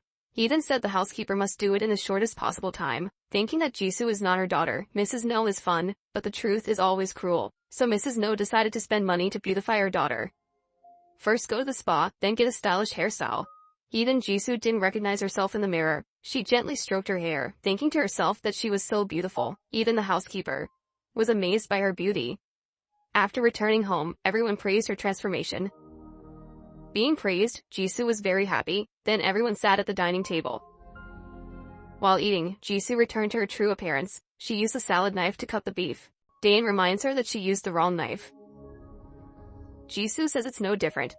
Mrs. No once again reminded that this is etiquette at the dinner table. Jisoo said she had never seen them anywhere else. Jisoo couldn't help but burst out laughing. Do-kyung quickly reminded his sister not to laugh or joke during meals. Jisoo said he knew. She also criticized steak as not being as good as grilled meat. President Chun saw his daughter being so naive, he also had to laugh, and Mrs. No next to him was very angry. Every day Mrs. No both gave Jisoo 30 million won. At first she thought she said it wrong. Mrs. No said learning to spend money was her first lesson. Jisoo says it's no problem. Then leave the house. Looking at the teacher's excitement, Mrs. No thinks that she will definitely spend money more aggressively than Jian, who would have thought that Jisoo did not go to the shopping center, but went to the market stalls to buy a lot of discounted clothes. She bought a lot of things and even stopped by for street food. In the end, she donated 29.9 million won. The whole family is waiting for Jisoo to return. A while later, Jisoo returned with a bunch of things, all of them cheap. Everyone could only stand and watch. Mrs. No asked why she didn't go to the shopping center but instead to the market. Jisoo said there were a few stalls opened by her friends, so she went there to support. Dane curiously asked if she bought all of this for 30 million won. Only 10,000 won? Mrs. No asked her where was the remaining money. Jisoo said she donated it all. Mrs. No angrily asked her why she didn't spend the money herself. Which normal person would ask for 30 million won a day? Only crazy people. Mrs. No was so angry that he couldn't speak. This is Jian. Why is she in this fishing village? At this time, Mr. Seo still did not know that he had cancer. His hair has also turned white from searching for her missing daughter Jian. He didn't know that Jian had taken sleeping pills in the woods. Do-kyung investigated all the cameras in the area, even bringing Jian's photo to the bus station to search. In the end, there's still no clue. A month later, Hyuk and Jisoo went to the beach to work. When they were about to return, they suddenly saw someone who looked very similar to Jian. Hyuk didn't pay attention and followed Jisoo back. Halfway there, he suddenly remembered the scene just now. Hyuk doubted whether that person was Jian. Thinking of this, he immediately stopped the car. He said he had something important to deal with, then asked Jisoo to take the car back to the city first. After Jisoo got in the taxi, he immediately drove back. Hyuk patted her shoulder. Sure enough, this girl is Jian. He didn't know why she appeared here. After Jian saw him, she turned around and left, unexpectedly tripping over a box and falling. The two of them went to the beach together to talk. Hyuk asked her what happened and why she didn't return home, but no matter Ali asked, she refused to tell her story. At this time, the boss told her not to be lazy. Jian hurriedly ran back and continued her work. Hyuk ran to the boss and asked clearly about Jian's situation. He thought you were a bad person, so he didn't want to reveal his. When he said he was Jian's friend, he believed him. It turned out that every day he went to the mountain to pick medicine, but unexpectedly that day he found a girl lying down. He ran to call the girl and found out she had taken sleeping pills. If you weren't someone who lost the motivation to live, you wouldn't do this. He quickly took Jian to the hospital. But Jian's eyes were lifeless like a dead person. He could only pay her hospital bills and keep her working to pay off her debt, trying to help her give up the idea of suicide. Jian works quietly every day, never complaining before. This made the old man a little scared. At night, he even invited his wife to sleep with her. Hyuk heard the old man's story. He was very sad and touched. He asked him why he thought Jian would commit suicide. The old man said he didn't see her lifeless eyes. The old man said those were not the eyes of someone with hope to live. Hyuk looked at Jian's pitiful appearance and decided to stay by her side. In the evening, he sat by the beach waiting for her to return from work, but Jian did not pay attention to him and even said cold words to chase him away. Hyuk still drove after her until she returned safely. But Jian is still determined to find death. Hyuk took out Dukyeon's business card. He thought that it was because of him that Jian turned out like that. He told Hyuk that Lee found Jian, he must immediately contact him. In the end, Hyuk decided not to talk about this with Dukyeon. Dukyeon could only run to Mr. Seo to ask about the situation. After hearing that Jian had not come home for a long time, he was very disappointed. Remembering that day, I clearly saw her going home, but why didn't she return? He thought she must have witnessed her father being beaten. Because she could not accept the situation, she chose to disappear from this world. Jian was quietly opening the door and jumping over the wall. With only 10 won left in her pocket, she quickly chased a bus. Because she no longer had the motivation to live. When she was about to get in the car, a light stopped her. It turned out that Hyuk had been silently following and watching her. He quickly got out of the car and pulled Jian back, then asked the driver to drive and left. Hyuk said that man was not worthy of her doing that. Jian was bewildered and didn't know how to answer. Two people sat on the side of the road. Jian told Hyuk everything. She hated herself at that time. She regretted it very much. Jian tells Hyuk not to pay attention to her. After speaking, he gave him the towel and then returned home alone. Next day Hyuk also changed into work clothes to work with her. This action made Jian a bit surprised. Her purpose was to make Hyuk stop following her, but it had the opposite effect. Seeing Hyuk like that, Jian felt discouraged and walked away. Dukyeon looked thoughtfully at Jian's photo. At this time, the secretary ran in to report that Jian's phone location had been found. He asked his secretary to quickly send him her location, and after saying that, he quickly left. Jian thought a lot while working. In the end, she decided to return to the city with Hyuk. At this time, Dukyeon also came to find Jian. With her current outfit, from behind, few people can recognize that she is Jian. Hyuk drives to find Jian. She agreed to go back to the city with him.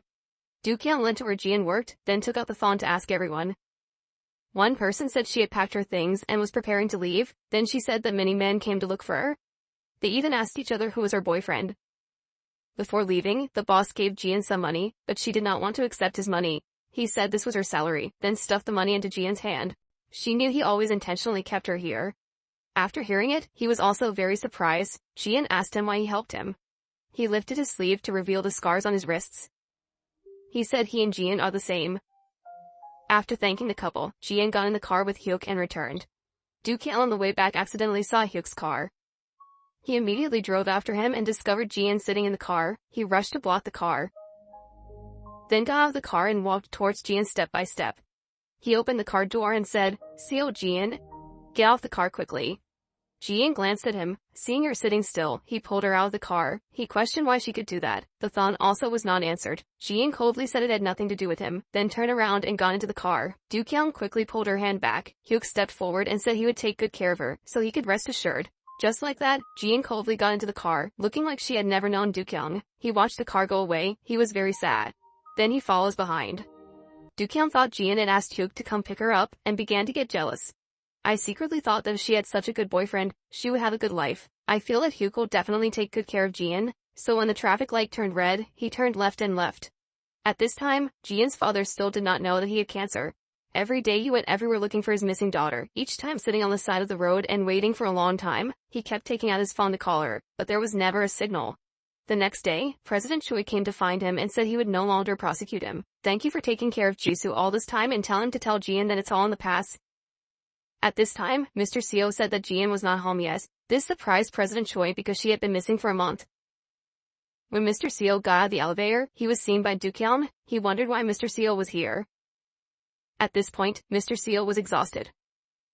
The stomach pain caused him agony as he fell to the ground. Dookyun hurried to help, taking him to the hospital. The doctor said it was due to lack of nutrition and too much pressure that caused him to faint. The secretary informed Dookyun of the situation, and said he did not want to go home but wanted to go to the police station. Dookyun heard and ran after him to the police station. He was caught asking the police if they had seen the body of any young girl recently. It turned out that after not being able to find Jian for a long time, he thought of the worst-case scenario. Seeing that, Dookyun decided to tell the truth. He went to tell Mr. Seo that he had seen Jian a few days ago and that she was living very well, so he shouldn't worry too much. After hearing this, Mr. Seo was so surprised that he almost fainted. Dookyun wanted to take him home, but he refused. Then he staggered away, running to the bus station to wait for his daughter. Dookyun was uneasy and just quietly observed him from afar. Just like that, he sat there for a long time until a taxi came. Saw Mr. Seo getting into the car. Dookyun then left with peace of mind. Mr. Seo went to Jisoo's bakery alone but was afraid that she wouldn't want to see him, so he had to stand outside and call her. Jisoo hesitated for a while and finally answered the phone. Mr. Seo asked her if Jian might contact her recently and let him know if she had any news. Actually, Mr. Seo told Jisoo like that because he wanted her to feel secure. He walked along on the road, hoping to meet his daughter. Hyuk led Jian to his rented house. He also found a job for Jian. Dookyun knew Jian didn't want to see him, so he asked Hyuk for help. Under Hyuk's advice, she went to the cafe to meet Dookyun. He apologized for not being able to help her at that time, but Jian's reaction was very calm. This attitude of hers made him very confused. Finally, he frankly admitted that he was very worried about her. Jian coldly said everything was no longer important, then she stood up and left. Jian returned to work and finished her work a while later. Then she asked the boss if he had another job. The boss saw that her hands were about to be unbearable, so he told her to go out for a walk. Next time I come back, I'll arrange more work for you. Jian listened to his boss and went out for a walk. After walking a while, she suddenly froze because she met someone. She looked forward. This person was her father. He has been looking for her for so long. When she turned to leave, her father suddenly called her back. Lucky, so lucky. You're still alive. Jian looked back at her father. In her mind, she see her father being beaten because of her, having to kneel down and beg for forgiveness. She felt extremely guilty, not having enough courage to face her father. Mr. Seo worriedly asked why she didn't come home. She said she lost her phone. Mr. Seo asked his daughter's recent situation, but Jian said it was all in the past. Dad told her not to suddenly disappear again because it was the adult's fault. Jian begged her father not to speak anymore. It's all in the past. When her father called for Jian to come back, she stubbornly refused. No matter what her father advised, Jian had no way to forgive herself for her mistakes. After that, Jian asked his father not to come and bother him anymore. After speaking, she turned around and left. Looking at his daughter's retreating back, Mr. Seo's heart seemed to be strangled. A feeling of despair overwhelmed him. Mr. Seo walked absent-mindedly on the road. These are eyes of despair. When he got home, he took off his coat and folded it neatly, then spread the mattress on the floor and lay down to sleep. When Mrs. Seo returned, she immediately looked at her husband, then at the neatly folded pile of clothes. She sensed that something was unusual but didn't speak out. The next morning, Mr. Seo still didn't wake up. This made her a little worried. She called out to her husband in a low voice but did not see him react. She just thought he was too tired so didn't dare wake him up. Then tell Jitae and his wife about this. Jitae said Dad had only slept one night and there was nothing to worry about.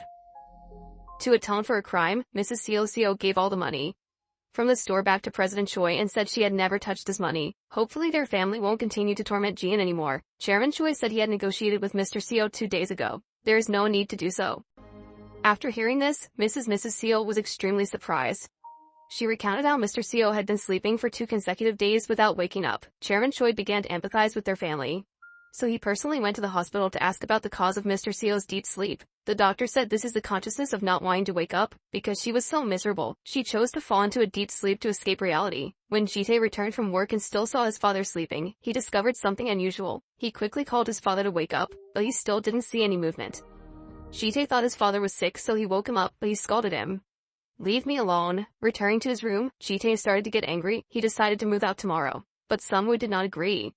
This action made Jitae extremely surprised. Sungwoo said moving house only made him more worried. Jitae said he didn't know how to face his parents. Is it good to not have parents?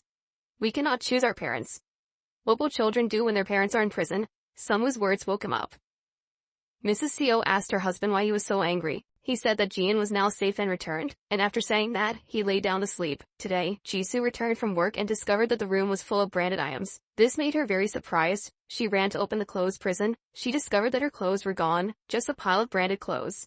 She quickly ran down to ask the housekeeper and found out that her mother had asked her to throw away all her things. Jisoo immediately ran out to search, but the trash had been thrown away. She just tried to chase after.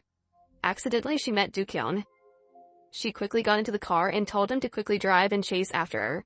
Do-kyun also followed suit. Not long after the two returned home, Mrs. No asked curiously, "Why buy so many brand name products but still use cheap products?" Jisoo says that's her style. After speaking, she immediately went to her room. A moment later, Jisoo pulled down a pile of designer clothes and jewelry, then asked Dan if he wants them. Mrs. No asked Jisoo to sit down quickly. After she sat down, she immediately said that they were different from others and did not use poor quality products. Jisoo said if she had money, would she be different from other people? Mrs. No became even more angry. Hearing this, Jisoo said that without her consent, her mother went into her room to rummage through her belongings. Is this the etiquette of rich people? Mrs. No remained resolute in her opinion. She then threatened her that if she didn't listen, she would send Mr. Seo and Mrs. Seo to prison. At this time, Chairman Choi also returned from work.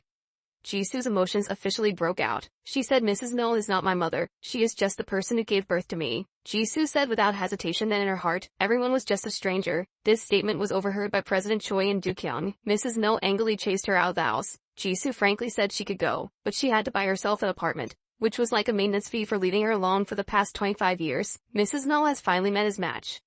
Buy a house for me, I will go immediately. Mrs. No was angry and did nothing. Returning to her room, Jisoo held the shirt that Mrs. Seo bought for her. When going to university, Mrs. Seo planned to buy each of them a set of clothes.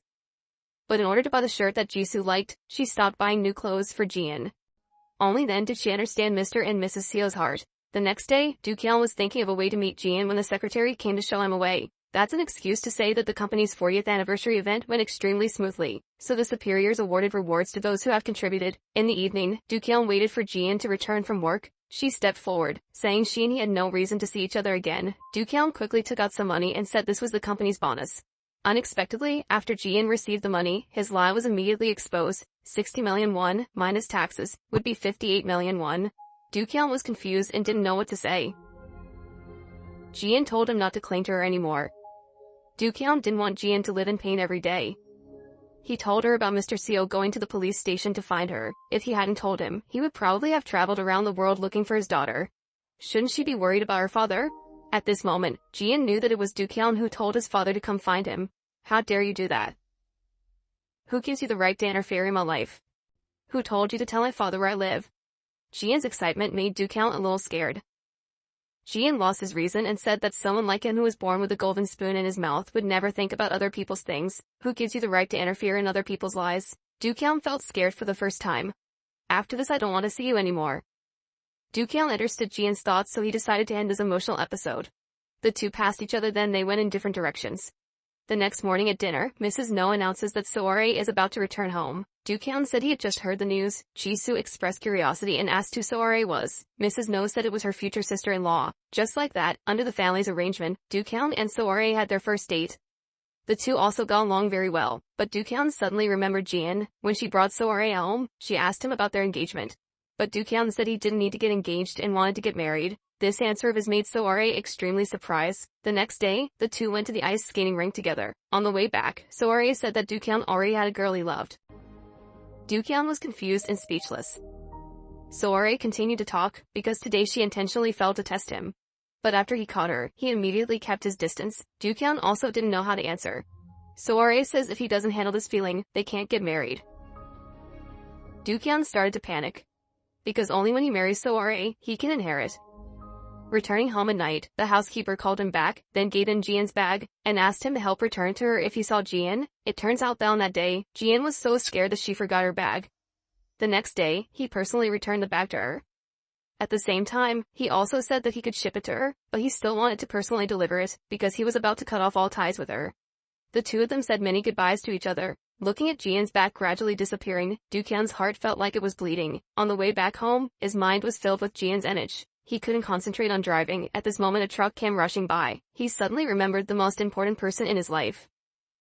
In his mind, an image of Jian suddenly appeared and the small happiness of being with her.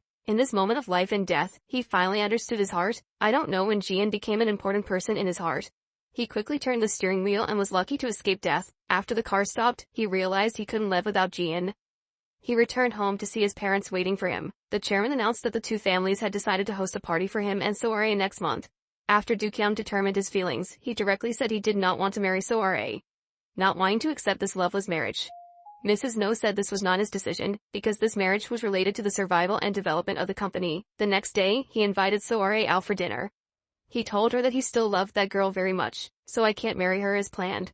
And Soare's attitude is strangely calm, because she also doesn't love Dukyang. They are all family sacrifices. Her parents also informed Jisoo, saying it was time for her to reveal her identity in the company's upcoming activities. She even forced her to dress up as Jian, because several presidents had seen Jian before. To avoid being detected, they can only do so.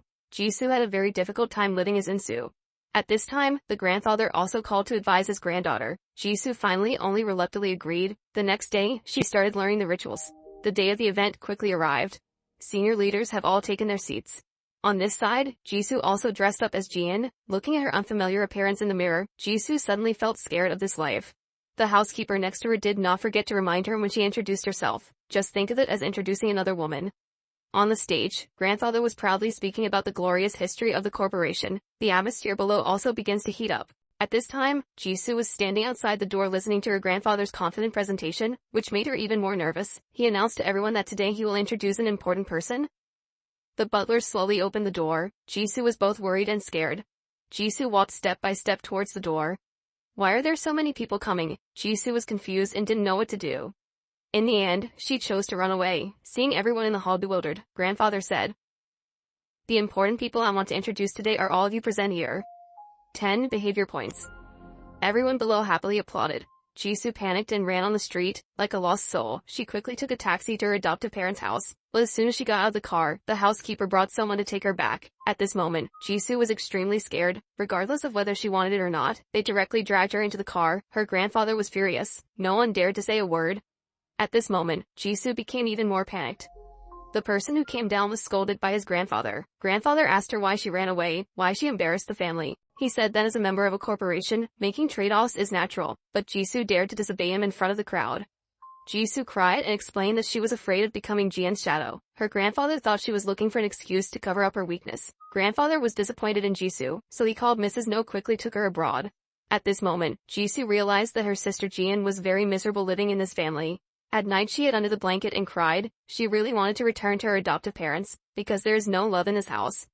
The next day, Jisoo was getting ready to go to work. She just opened the door and saw Mrs. No stood in front of the door. Jisoo stepped back in fear. Her escape that day had completely angered her. She said that Jisoo was not allowed to leave this room without her orders.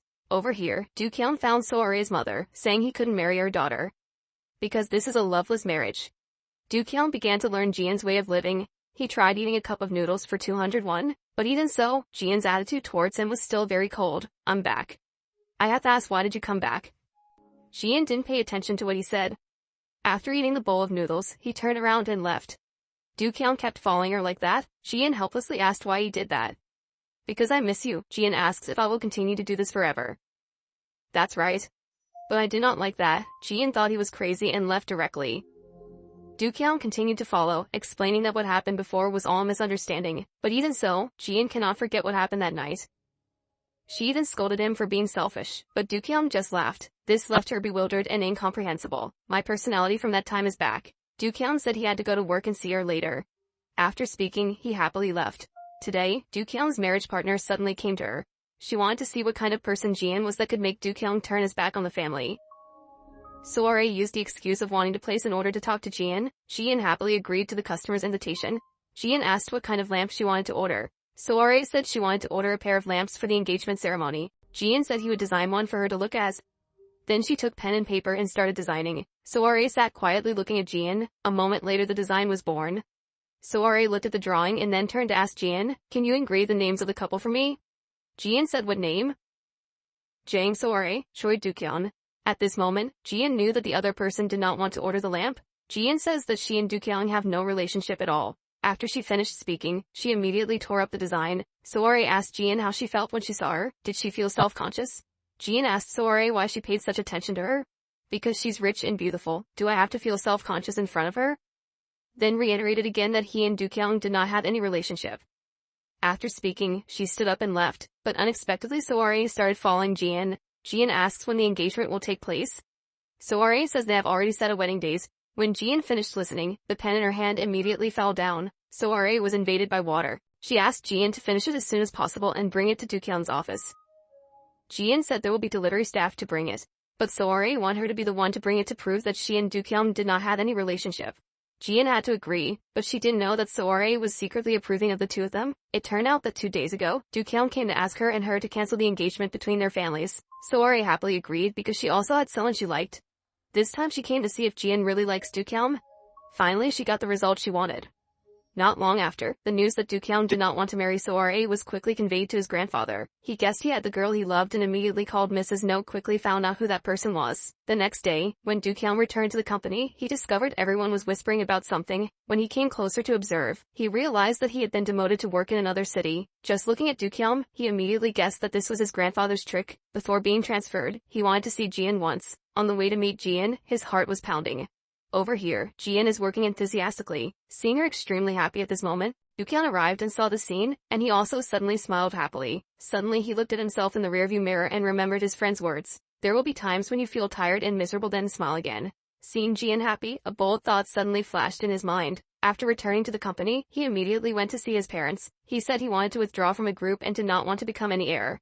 Parents widened their eyes in surprise at their son's action. Then Do-kyung took out the resignation letter and placed it on the table. After quitting his job at the company, he immediately returned home to pack his luggage. When he got there, he saw his grandfather sitting in the house. He said Do-kyung could go but couldn't bring any items. So Do-kyung handed over the house key, bank card, and watch. All of his belongings were handed over. At this point, he let Do-kyung leave. Do-kyung was a bit confused and didn't understand. Then he quickly turned around and left. After leaving the house, Do-kyung didn't have a coat on him.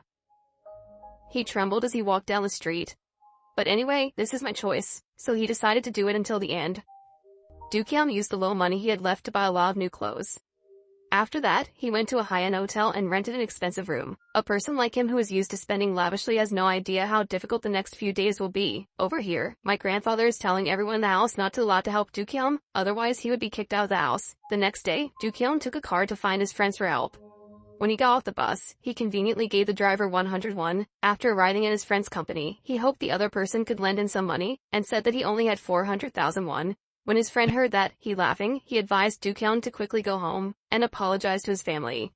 Do-kyung seriously told the other person to stop laughing and quickly bring the money here, but his friend informed him that his grandfather had called everyone to warn him not to help him. Goodbye friends and friends. Remember to come home early. Do-kyung had no choice but to go to Jian's workplace. He wanted to go inside but was afraid she would find out about him leaving home. When he turned to leave, he saw Jian. Seeing him, she remembered F Corporation's announcement. She thought he came to say goodbye to her, so she offered to invite him to lunch. After hearing this, Do-kyung was extremely surprised. Jian said he had to go put his things away first. While waiting for Jian, Do-kyung thought about where to eat later. When Jian comes back, Do-kyung suggests going to the sidewalk to eat. Jian was surprised. He suggested taking the bus together. Jian couldn't believe his ears. Do-kyung said today he wanted to experience the feeling of sitting on a bus. Do-kyung feels everything around is very new. Then the two went to a roadside restaurant. Seeing Do-kyung, who is usually such a picky eater, Jian is very suspicious. Then the two went to the bus station to say goodbye. Do-kyung watched Jian's back gradually disappear. There was some regret in his heart. In the car, Jian remembered that Do-kyung was about to move to another city. Tears fell from her eyes. Do-kyung calls his secretary to ask about his grandfather's situation. At this moment he knew he had implicated the secretary, causing him to be sent to work at a small company. Do-kyung runs to a motel. Seeing that there was not much money left in his pocket, he had to run to the secretary's house. The secretary was waiting for him at the gate, because he knows how much Do-kyung is a person who values face. When he arrived at his house, the secretary's mother enthusiastically welcomed him. Looking at the cramped room, Do-kyung now knows that living for the secretary's family is not easy. At night, Do-kyung couldn't sleep. The next morning, the secretary's mother waited at the door early. As soon as she heard the noise, she immediately brought in food. Looking at the nutritious breakfast, he looked up at the cramped room. Do-kyung decides that the day he returns, he will increase the secretary's salary. He accidentally saw his secretary's mother eating his leftovers. In order not to affect the secretary's family, he left half of the money he had. Then he left the secretary's house with 200,000 won to make money. Du-kyung went to the gym to work out. Just like that, Du-kyung experienced hard manual work for the first time. Wiping chairs, picking up trash, cleaning windows, working non-stop. He was tired and couldn't breathe. At the end of a working day, Du-kyung only had a total of 700,000 won. It's not even equal to a meal I had before. She is eating with her colleagues. Looking at the bowl of kimchi and tofu soup, she remembered Du-kyung. On the way home, Jian told Hyuk about Du-kyung leading. Du-kyung's image suddenly filled his mind. Thank you for going up the mountain to find me. But I remember the distance between the two people's identities. Jian said out loud that she didn't want to see Du-kyung again, but she couldn't help but burst into tears. But when Jian arrived home, she discovered Du-kyung sitting in the living room waiting to her.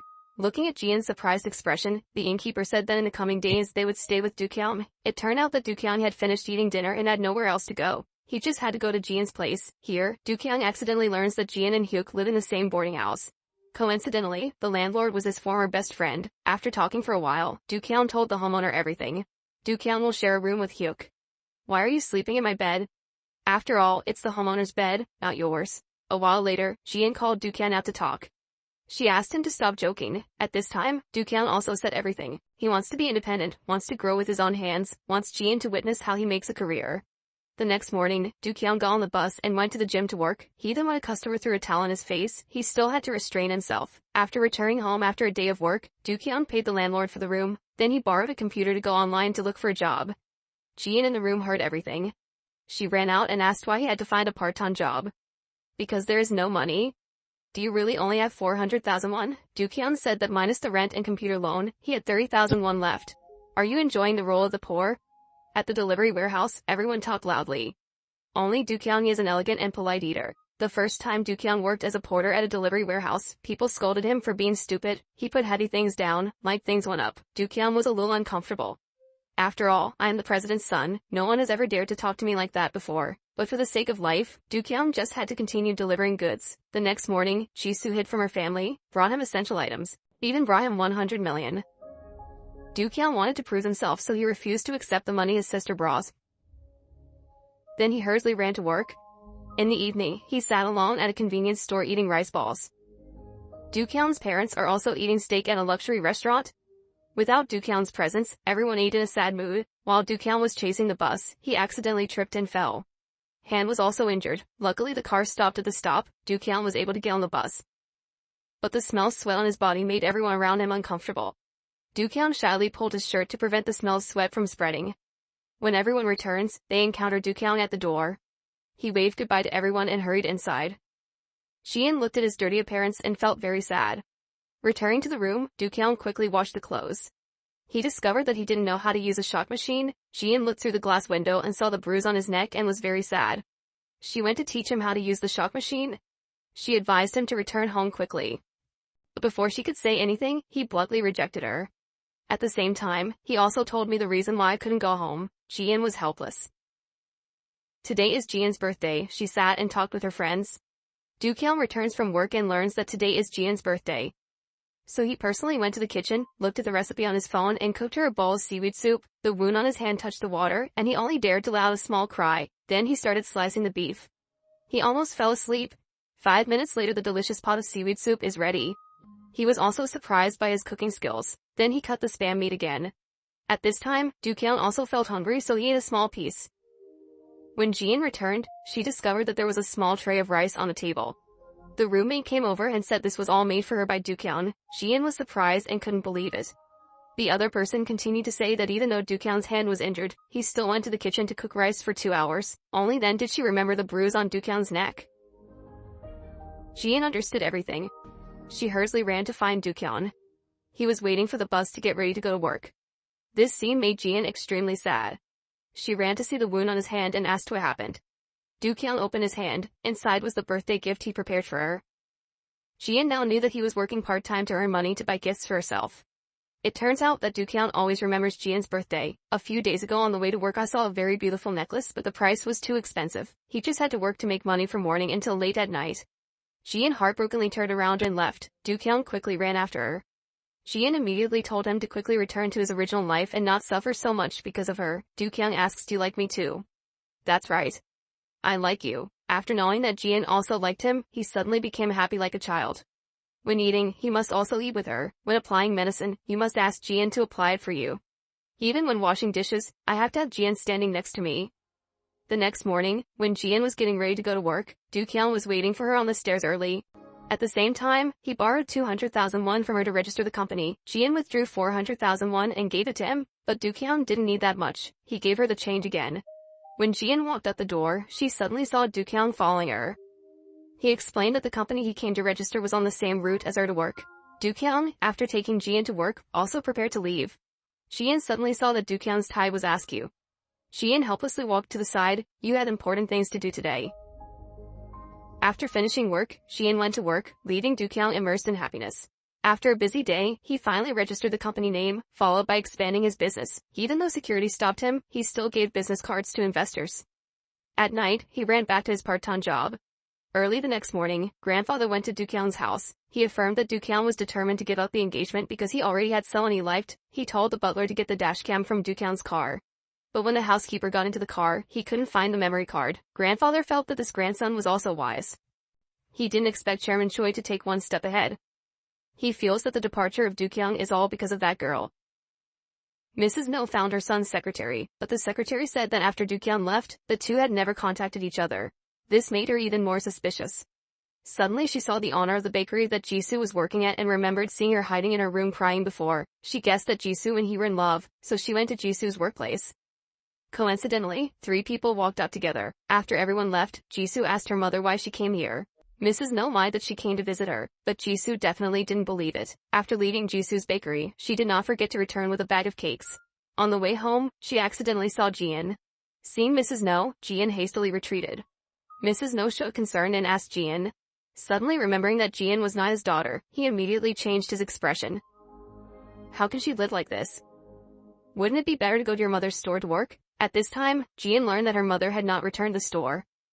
Mrs. No told her to find a good job and do it. Because of Jisoo, they won't make things difficult for her family in the future. After speaking, she got in the car and left. She ran to a corner gasping for breath. She was still scared to face Mrs. No and their family. Coming home, Mrs. No was very saddened because her son has left home. She recalls that recently Du-kyung only went to the company. Moreover, he was busy organizing the company's event. During that time, only Jian was by Du-kyung's side. Thinking about this, Mrs. No can also guess a bit. After discovering everything, Mrs. No went to Jian's house. Mr. Seal was scared by this sudden appearance, afraid she would harm Jian again.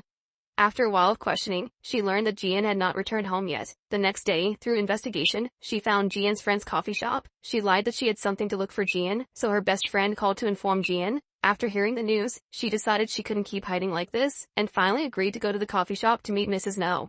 As soon as she opened her mouth, she asked Jian why she seduced her son. Do you want to rely on Du-kyung to enter the tycoon?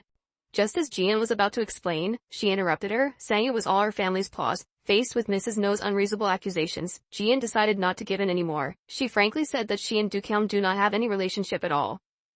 As for why he left home, she should find her son and ask him clearly, not come to her to question her. This action surprised Mrs. No. No one had dared to do that to her before.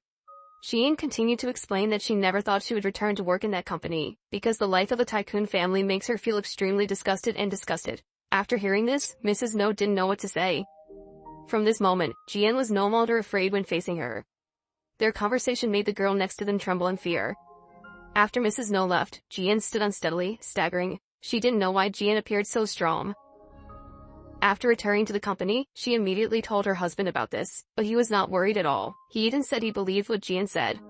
Mrs. No was bewildered and did not understand. President Choi said Jian will definitely find a way to make Du-kyung return home. But Mrs. No refused to believe it.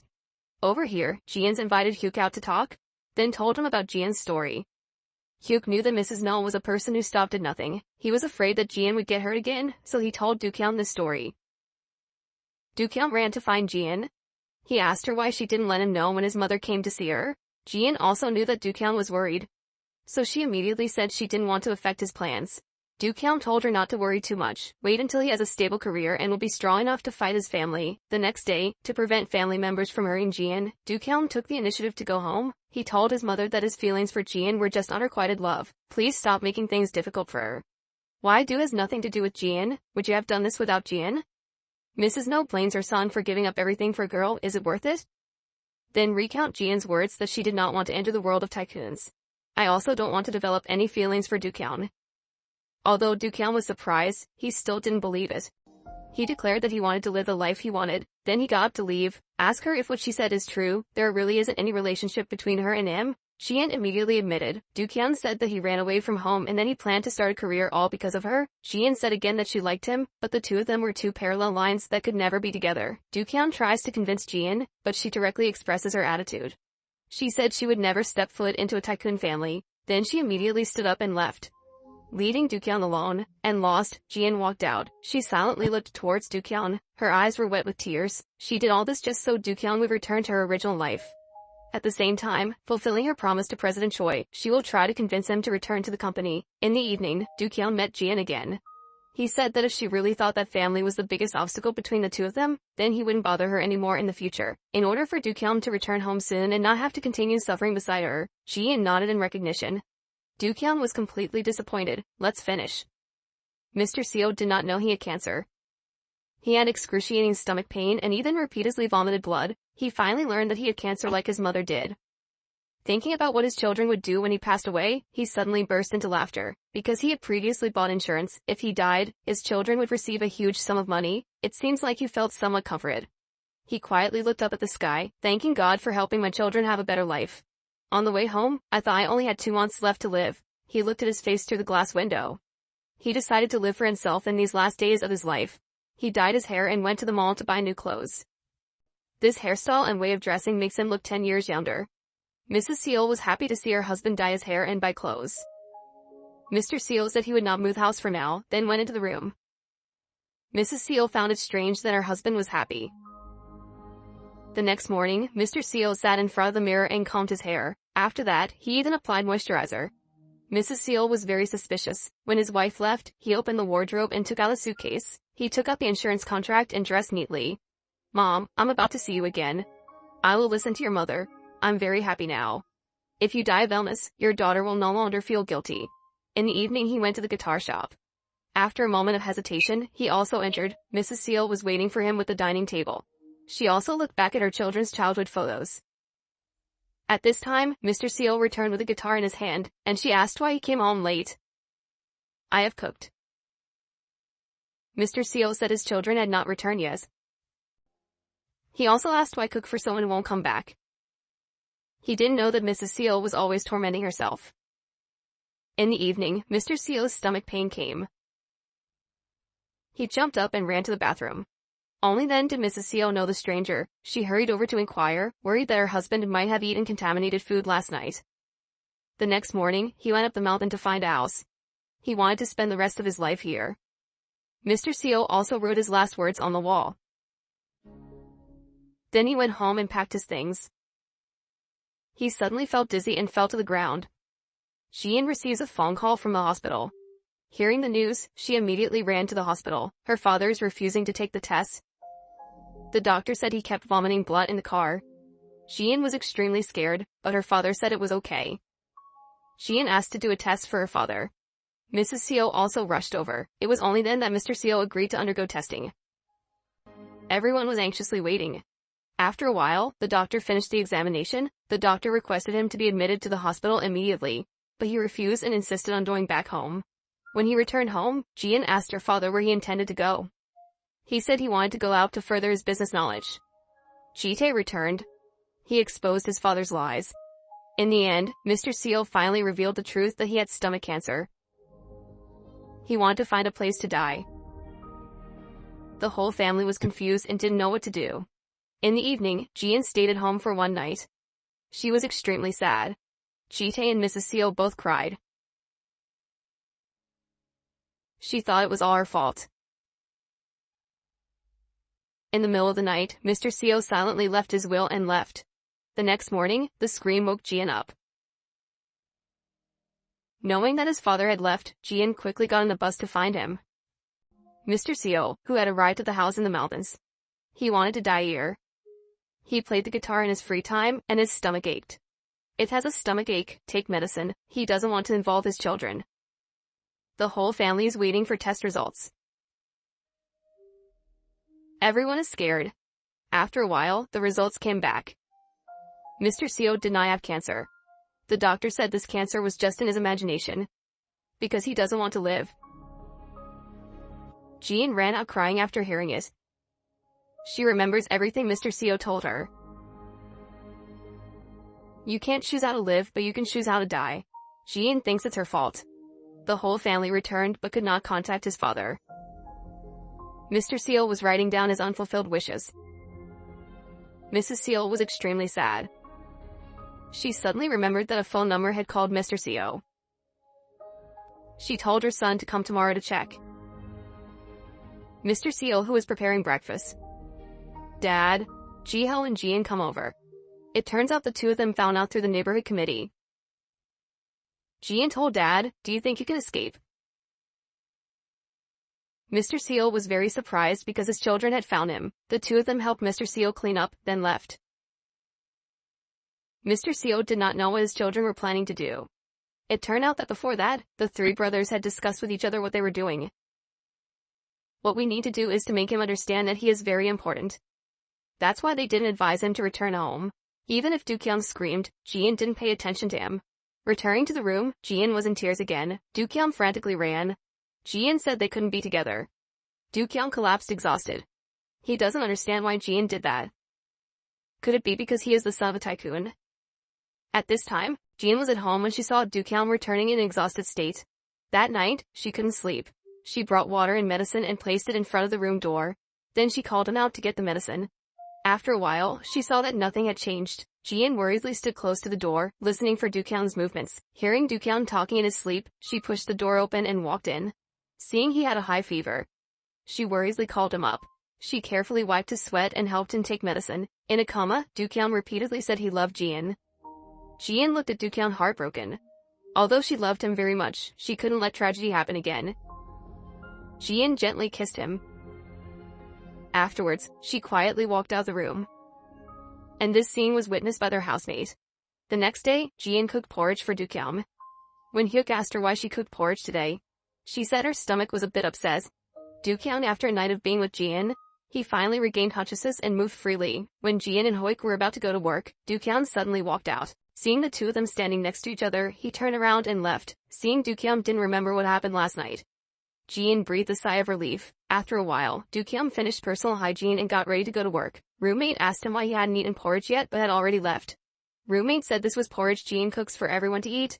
Hearing the porridge Jian cooked, Dookyang immediately sat down to eat. At this time, the secretary suddenly called Dookyang and the secretary made an appointment to meet this afternoon. The homeowner asked in confusion, "Why do you have to go out to work to make money? Aren't you about to go home?" Dookyang said that your grandfather has blocked all investment projects. The purpose is to want you to return to the company to work. I don't want to be a chess piece in his hand. So even if he broke up with Jian, he would not return to that house. In the afternoon, he went to the cafe to meet the secretary. The secretary announced that he wanted to resign because the place he was sent to work was too far from the city. Dookyang immediately understood that his grandfather did not want the secretary to help him, so he did that. The secretary knew that Dookyang had no money right now, so he asked Dookyang to work with him to make money. The main job is transporting ice. People who know how to work here would freeze to death. The secretary said that even though it's cold, they make a lot of money. Because in order to make money, Dookyang continuing this job. Jisoo came found Jiho and pretended to be her boyfriend to annoy Hyuk, and used money to bribe Jiho. The two of them were walking on the street. Seeing Hyuk, they immediately excitedly walked towards him. Jisoo and Jiho pretended to go over to say hello. But before he could do anything, it was revealed. Hyuk quickly pulled Jisoo's hand back, saying there was something that needed to be resolved with her. Hyuk pulled her to a nearby coffee shop. Jisoo ducked like a child who had just made a mistake. Under Hyuk's questioning, she finally said that the reason she was avoiding him was because she knew he already had someone he liked. Hyuk decided to speak his heart out. He admitted that girl was his first love, because she had been through a lot, mistaking that anxiety for love. Until Jisoo appeared, the person who made him flutter was not the girl. That was Jisoo. When the male god confessed to her, Jisoo finally smiled. On this side, Dookyang still couldn't understand. Clearly Jian also liked him, but why didn't she accept the love? Remember what Hyuk said before, Jian just found herself. If you really care about her, then don't bother her anymore. Remember what Jian said, she had crossed the line between life and death. So early the next morning, he borrowed the secretary's car and decided to go to the place where Jian had happened. He went to the house of the old man who helped Jian. The old man initially did not trust Dookyang. But through Dookyang's sincere conversation, he told him the story of Jian trying to commit suicide. Kyung finally knew the reason why Jian did not accept his feelings. He also understood that his family had brought deep hurt to her. Recalling Jian's face that day, he felt extremely self-blame, blaming himself for not being able to care for her more, for causing her to fall into a tragedy. Kyung went to her workplace in pain. He quietly stood and watched her and Hyuk happily together. He also did not step forward to break the happy atmosphere. Waiting for Hyuk to leave, Kyung found Jian. He wanted to hug her once. Jian thought something had happened to him, so she didn't protest. Kyung gently patted Jian's head, saying he had gone to see the old man who saved her. Kyung said with tears in his eyes. Before adding a free life, he would not force Jian to stay by his side. After Kyung left, Jian cried in pain. She loved him, but that love could not overcome the distance between their identities. The next morning, the two accidentally met, but then passed by as if they had known each other. Even when working, they were just like normal colleagues. The next day, the homeowner invited everyone to the house to gather to eat and drink. Kyung's grandfather suddenly entered. His appearance made Kyung and Jian extremely frightened. As soon as they arrived, they ordered everyone please stay away for a bit. Everyone quickly packed up their things and moved upstairs. Kyung quickly explained that he and Jian had no relationship at all, but Chairman No did not pay attention to what he said. He asked everyone to sit down and talk. Then he directly asked Jian that she was not interested in her group, but that Kyung was always clean to her, right? She said they were both over and she will move out at the end of this month. Grandfather said she doesn't need to move anywhere, just stay here. Jian knows he is intentionally insulting her, but because she thinks about Kyung, she doesn't dare to explain. Grandfather told quickly make a sales contract. The homeowner firmly refused to sell. Seeing that, he pulled out a large amount of money and threw it on the table, saying he would pay 10 times the value of the house. The homeowner saw Jian's tense and scared appearance and decided to reveal his identity. Let me introduce myself a bit, President No Yeon-ho. I am Chairman Lee's nephew, Lee Kon-ji. After hearing this, Chairman No was extremely surprised. He did not dare to offend the homeowner, so he could only take his secretary and leave. Jian, in order to vent her frustrations, ran to the side of the road to play a game of whack-a-mole. At this time, Kyung also came over without saying a word but holding a hammer to beat the mouse. How could you do that to Jian? So Jian will definitely hate me. Jisoo is being forced by her mother to study abroad. Before leaving, she wanted to say goodbye to her adoptive parents. In the evening, Jisoo sleeps with his foster parents. Jian, Kyung and Hyuk received the news and immediately ran to the airport to hold Jisoo. Jian drives the delivery truck, Kyung borrows the secretary's car, Hyuk drove his SU-5 car quickly to the airport, and the three of them chased after Jisoo's car. On the way, Jian told Kyung about Jisoo and Hyuk meeting. When Kyung heard the news, he couldn't help but be surprised. At this time, Jisoo in the car quietly shed tears. Mrs. No next to comfort her. I will go there to visit you in a while. At this time, Jisoo borrowed her mother's phone to call her brother Kyung, asking him to convey to Jian that he was sorry to her. If time to go back, she would never return to her parents' house in this life. After hearing this, Mrs. No got angry and took the phone. Kyung was worried about his sister, so he quickly drove to inform everyone that Jisoo hasn't arrived at the airport yet. At this time, Hyuk suddenly accelerated and told everyone to hurry up. The three of them rushed down the road. When suddenly Kyung saw his mother's car, he immediately informed Jian. When Hyuk received the news, he immediately chased after her. The driver discovered someone was following him. The secretary looked through the rearview mirror and immediately recognized Jian. Mrs. No told the driver to speed up. Jisoo also began to panic. They prepared to force Jisoo's car to stop. Watching a romantic movie but thinking it looked like an action movie, Jisoo turned around to find her sister Jian driving behind. Jian looked at her sister, then accelerated and pushed the car in front of her. All four cars immediately stopped. Jisoo didn't believe her eyes. At this time, Hyuk walked down. Jisoo followed him. So she also decided to leave home to follow her lover, and Jian is one of the people helping them.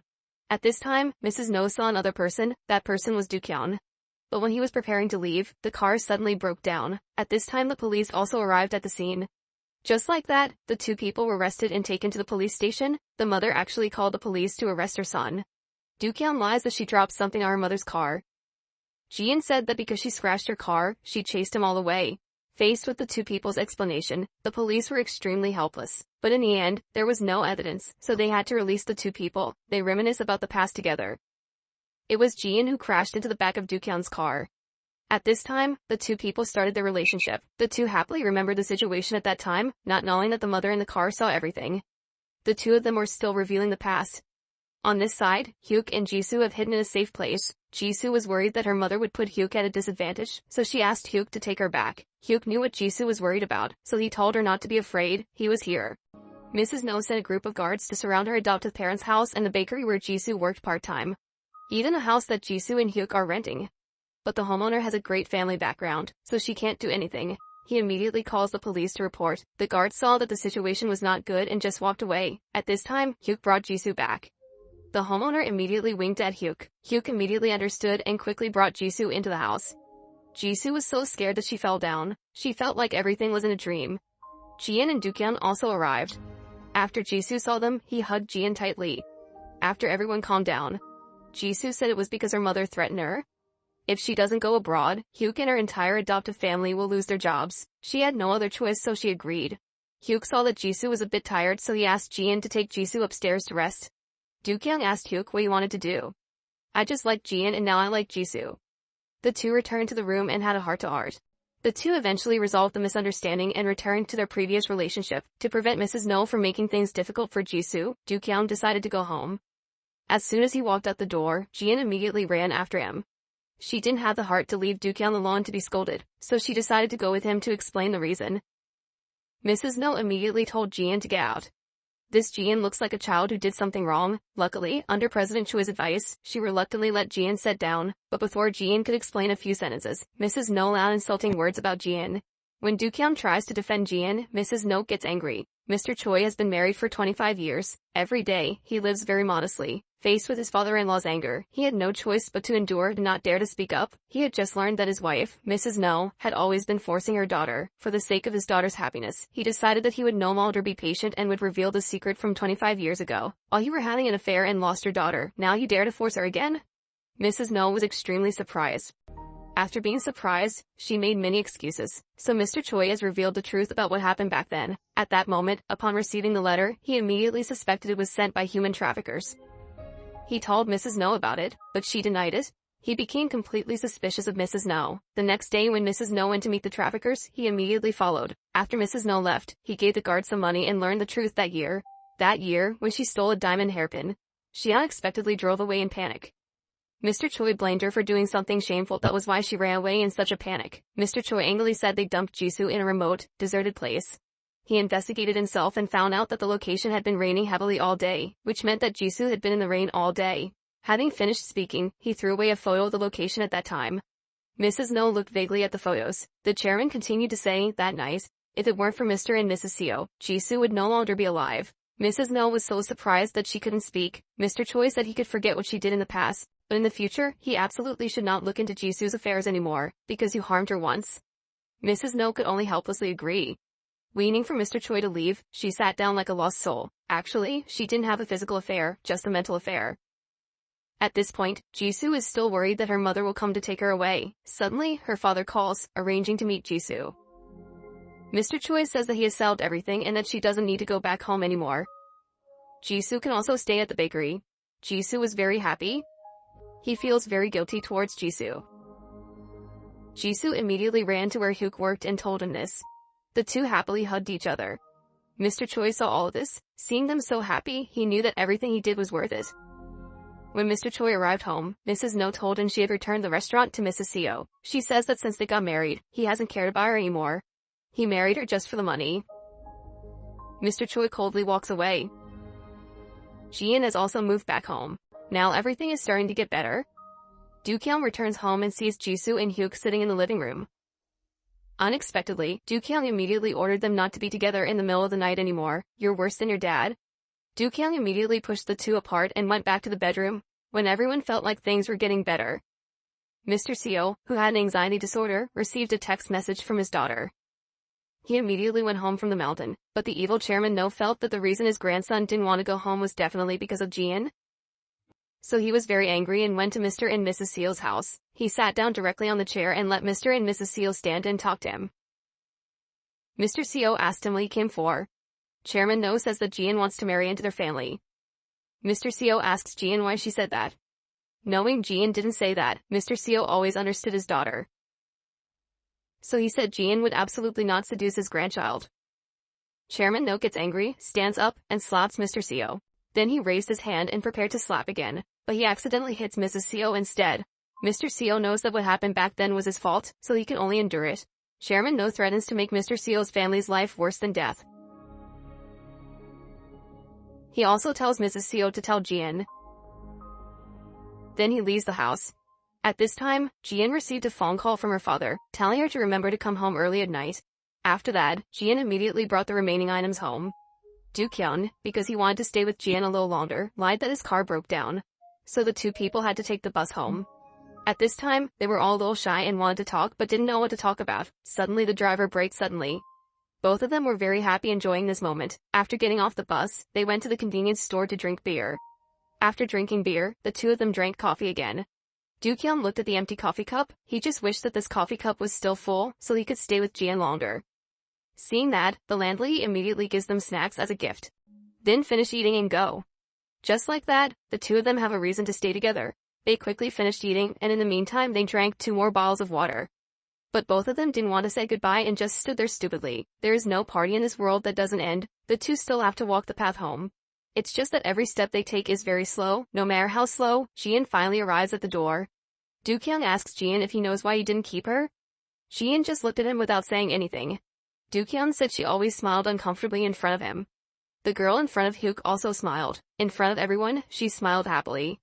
Happy like Seo Jian, but in front of her brothers, she doesn't smile. She loves Do-kyung but she cannot let go of the problems with his family. Do-kyung also knows Jian's difficulties.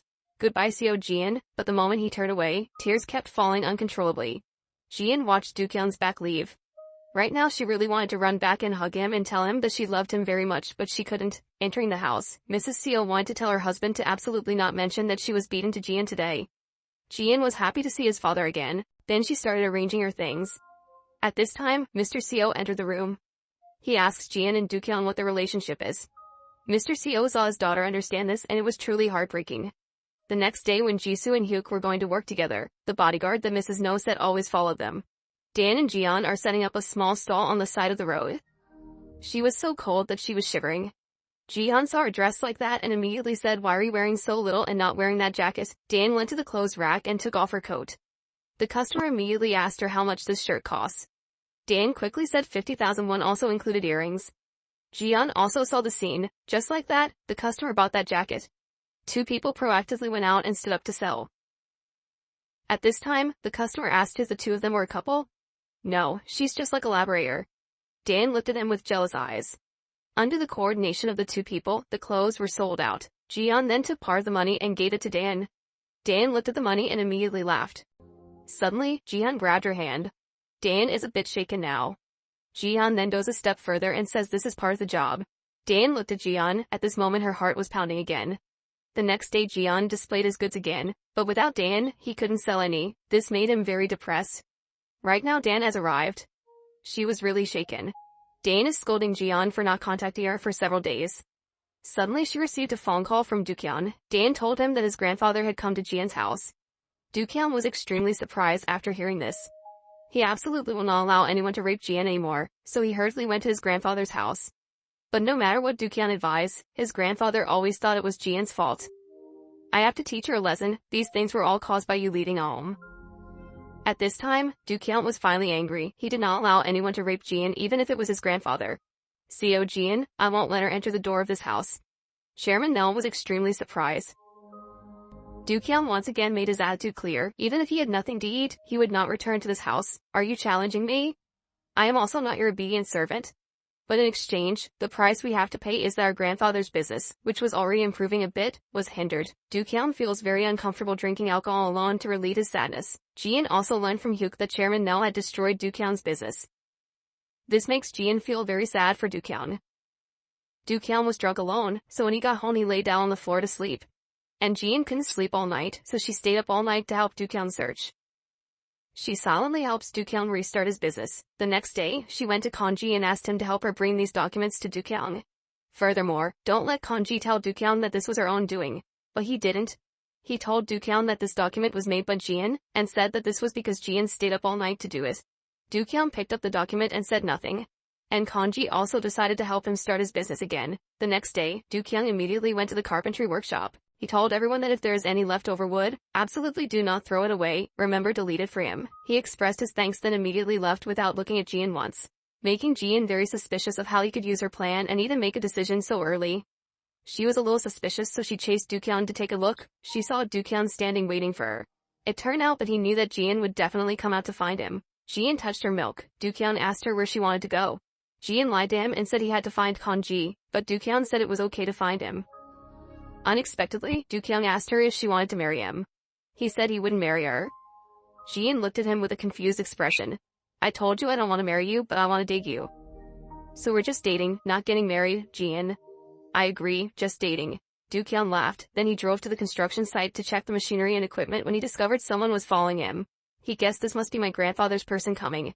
Dookyang immediately drove in another direction. After getting out of the car, Dookyang immediately pulled the follower out without saying a word and directly punched him. At the same time, he asked him to tell his grandfather about this. Did he punch you?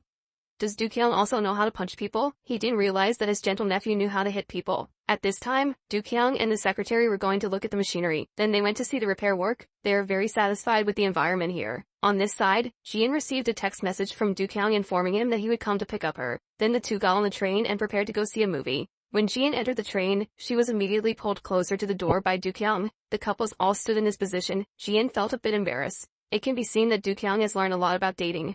Not only that, but he also followed others and put his hand on the handlebar. Not long after, the two of them reached the movie theater. He followed everybody, holding popcorn and giving it to his girlfriend. The popcorn is almost gone. He poured it into his hand and gave it to her. Jian was still a little embarrassed. She slowly put a piece of sausage into her mouth, unable to hide her happiness. Then he took another piece and after a while only the last piece remained. Jian was so absorbed in watching the movie that she didn't know the popcorn was gone. As she continued to grab the popcorn, Jian also felt the wonderful feeling of love. The two held hands tightly, and after watching the movie, they went out to eat together. Since it was their first date, Jian was SGE and used chopsticks to fold up the chicken feet to take small bites. Dookyang felt something was wrong. He turned to look at the way people were eating and realized that Jian was SGE. He immediately said that no one eats chicken feet like that. He lifted the chicken leg up and put it into his mouth. After finishing eating, he held Jian's hand and took her home. Then asked what they will do tomorrow. Jian SGE bowed her head. Thinking she still hadn't thought of what she wanted to do together, he prepared to say her plans. I want to go to the movies with you, walk, see exhibitions and museums. Let's eat noodles together, even if you go to bars, cafes, and even amusement parks. After hearing this, Dookyang burst out laughing and the two agreed to meet tomorrow, but their hands were still tightly clenched and refused to let go. The next day, Dookyang started busy with work and came to pick Jian up at night. At this time, Jian was focusing on carving and did not notice someone carrying a bouquet of flowers. Looking at Jian, Dookyang's calm expression with indulgent eyes. Just like that, an hour passed. Jian finally finished carving. Just seeing it now, Jian said he walked without making a sound like a ghost. Dookyang walked over and gave Jian the bouquet of flowers in his hand. Jian happily received the bouquet of flowers and then the two of them made a statue together. The character being engraved is Jian's father. The two of them went to the ski field again and at this moment they were really happy. After having fun, Jian drove Dookyang home. She knew he was tired all day and wanted him to rest for a while. When he arrived in front of the house and was about to get out of the car, he discovered that Dookyang was sleeping wrong. Jian didn't have the heart to wake him up, so she slept with him in the car. At this moment, the blinding light suddenly woke up the two people. Mrs. No stepped down from the car, saw Dookyang's mother and immediately changed her expression. The two quickly got out of the car. Mrs. No walked up to their side. Jian frightened. She asked Jian what stage they were at. Dookyang was just about to speak when his mother interrupted him. She wants to be Jian's answer. We plan to meet them for a week. Even though she was surprised, this time she didn't make things difficult for Jian anymore. Dookyang knew that his mother was coming to find him, so he asked Jian to go home first. After Jian left, Dookyang took his mother to a small restaurant across the street. Mrs. No hopes her son can return to work at the corporation. After talking for a while, Dookyang once again expressed that he did not want to return home. He doesn't want to live under his grandfather's orders. Not long after, Jian received a call from Dookyang. After telling her he was safe, he yawned. Can he still yawn in this situation? Is yawning also transmitted through love? You should get married. Jian and Dookyang stunned. A person who secretly opposed these two people being together agreed to let them get married. She also asked Jian to drop some water for her. Jian stooped to pick up the kettle, but due to the tension of the tycoon and his wife's fear, her hands kept moving. Dookyang saw her and quickly took the kettle in her hand. After pouring the water, Mrs. No immediately stated the conditions for the two to get married. Afterwards, Jian gave him the credit for the thousands of packages they use. She immediately pointed out the weakness and then the two discussed business policy together. Dookyang looked at Jian's working figure and smiled. If I go abroad, you must return to the company. Okay. Remembering what his mother said when Jian returned from studying abroad for 3 years, they would get married. He immediately felt that this could be a plot. To test his guess, he went along to his parents' house and spoke his mind. I think your goal is to want me and Jian to be apart for 3 years. 3 years is enough time for mother and grandfather to find a partner for their child to marry and have children. The man was still blinded by his wife. He was strictest. He must not talk to his mother like that. Dookyang said if mom really meant it, let him and Jian register their marriage first and then go abroad. Mrs. No immediately became speechless. Seeing that, Mr. Choi turned to ask his wife WG. She did not agree. Mrs. No came up with a pile of excuses to reject. So this is a conspiracy, Do-kyung left angrily. At this moment, Mr. Choi only just realized that his wife had deceived him. So the next day when he went to work, Mr. Choi submitted his resignation letter, and despite his wife's objections, he still decided to leave. She felt everyone was turning their backs on her, then got angry and tore up her husband's resignation letter. The story about Do-kyung leaving home quickly spread throughout the company. President No, after reading the news, had high blood pressure. He immediately called his son to prepare to blame them for not knowing how to teach him. Where are you running to? Come back here now. I've already resigned. Please don't call me anymore. Goodbye. Chairman No was furious. To cover up, he promoted his subordinate Do-kyung to the position of CEO. Everyone who received the news immediately thought this was a plot to compete for special rights by Mr. Choi and his wife. On this side, Do-kyung's company also officially went into operation. Everyone who heard the news came to congratulate him. While preparing to celebrate, Do-kyung suddenly received a text message from his grandfather accepting his position. This made him feel very surprised. Right now everyone is eating happily together. Suddenly, Jian discovered that because Do-kyung was standing outside thoughtfully, Mrs. No also came to see her father. She thanked him for promoting her son. Chairman No said this is the last chance. If refused, he would discard Do-kyung. Mrs. No said that Do-kyung will definitely come back. In the evening, he received a text message from Do-kyung. He thought that he had agreed to come back, but when he opened the message, inside was a photo of his company, with a message saying he would never return to work at the corporation. This action of his was like a shortcut in his grandfather's face. Do-kyung, this bastard. President, are you okay? When Do-kyung was about to take Jian home, he suddenly received a phone call from the Jemidar. Said my grandfather had to go to the emergency room after reading your message. Do-kyung was extremely worried and suddenly dropped the key in his hand. Then he asked Jisoo to help him take Jian home. Then drove along to the hospital. At this time, the aunt were still constantly criticizing Mr. Choi and Do-kyung for not calling them for such an important matter. When Do-kyung came over, she started blaming him. At this time the doctor came out of the operating room. The sad story is that Chairman No was not dead yet, just temporarily falling into a coma. Hearing this news, everyone was worried. After everyone left, Do-kyung remembered the words he said to him in anger. I will not return to this house. This made him feel extremely tormented. After that, he went home to change clothes and collect his luggage, ignoring everyone's objections and deciding to return to the company. He went to his uncle's office to ask him WG. He was still sitting in the position of general manager, making he not know how to answer. Do-kyung announces that he will take over tomorrow, hoping his uncle will move out before then. Then he went to the marketing department and everyone was surprised by his appearance. Do-kyung asks everyone to quickly report the company's recent situation. On this side, Jisoo told Jian that Do-kyung had returned home, but Jian's attitude was very calm, because she knew that when her grandfather got better, Do-kyung would definitely return. The next day, Chairman No finally woke up. Knowing that Do-kyung had returned to work at the company, he felt that this illness was not a waste. At this time, Mr. Choi returned to his hometown, paying respects to his parents. He felt sorry for them. Since entering the tycoon family, he has never returned home to visit his parents. He promised to visit his parents every year from now on. At this point, everyone knew that their family had lost their daughter. Do-kyung and his mother guessed that someone was compressing rocks and hiding their hands, but the most suspicious person right now is the couple of aunt. So Do-kyung went to Uncle Lee's office to spy on them to see if they were the people behind it. Then he opened the article for the other person to see. Do-kyung wanted to use Uncle Lee's expression to determine whether they were the culprits, but Uncle Lee's expression remained unchanged as Do-kyung began to doubt his judgment. On this side, social networks are still buzzing about the story of the tycoon's daughter going missing. Even rumors circulated that Mr. Seo had kidnapped Insu. Chairman No relied on his extensive connections to resolve the situation smoothly, but the secretary said that after deleting this post, another post was posted, but the content of the news was directed towards Mrs. No, saying that it was because she caused resentment that she lost her daughter. Hearing this, Mrs. No was immediately confused and scared. Chairman No to a recurrence of heart disease. After calming down, he asked the housekeeper to continue reading. To make this story more convincing, the poster also provided a lot of evidence. After hearing this, Mrs. No collapsed. At this time, because Do-kyung also read the news, he immediately called his mother to confirm. She explained it was all a lie, then quickly turned off the phone. On this side, Jisoo also saw the news, said she did something very girly on the way to meet someone. WG he die of cancer? WG he can I die? Earlier when he went to the hospital to ask for a cancer certificate to submit to the insurance company, the doctor informed him that he did not have cancer, but he was just imagining it. This surprised him a bit. He confirmed that the hospital did not guess wrong. Doctors hope he can receive psychological treatment. How did you expect yourself to get cancer? Looking at the insurance bill in my hand, I thought to myself that if I don't die, my daughter won't receive the insurance money. When he returned home disappointed, the president sent someone to stop him. He had no choice but to follow them to the hospital. President No called him this time, because he wanted him to admit that he was the one who gave the child to the thieves that year. That way we can stop the media from continuing to investigate. At the same time, he promised not to let his children suffer. When the world wants to turn me into a criminal and steal, how can I accept it? If he admits it, His children will forever be known as the children of criminals who will never stop being human. The chairman continued to threaten him that if he did not comply, his children would have to live in misery for the rest of their lives, especially Jian. Hearing about his children, the star immediately hesitated for a long time and finally agreed to the other party's unreasonable request, requesting not to reveal his identity. But the chairman did not agree that if he did not reveal his identity, it would not be convincing. Being forced to the end, he could only kneel down and beg. I pray that my children cannot bear the name of criminal children. At this moment, Mr. Choi suddenly appeared. Without saying a word, he walked straight to his side. Please stand up, I will handle this case. At this moment, the president showed a satisfied expression. At the company, Mr. Lee thought the photo of Jian and Jisoo was posted by his wife, but found out that it wasn't her, so Lou was behind this.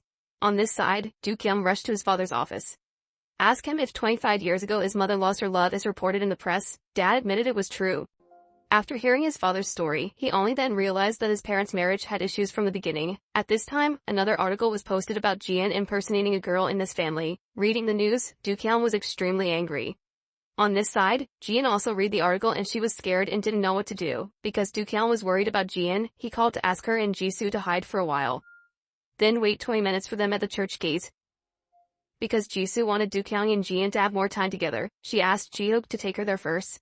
At this time, Jian also dressed discreetly to the meeting point, making Do-kyung almost not recognize her. After putting Jian in the car, they quickly arrived at Mr. Seo's mountain house, asked Jian and Jisoo to stay here for a while and then leave them a car. Then he drove back to the city.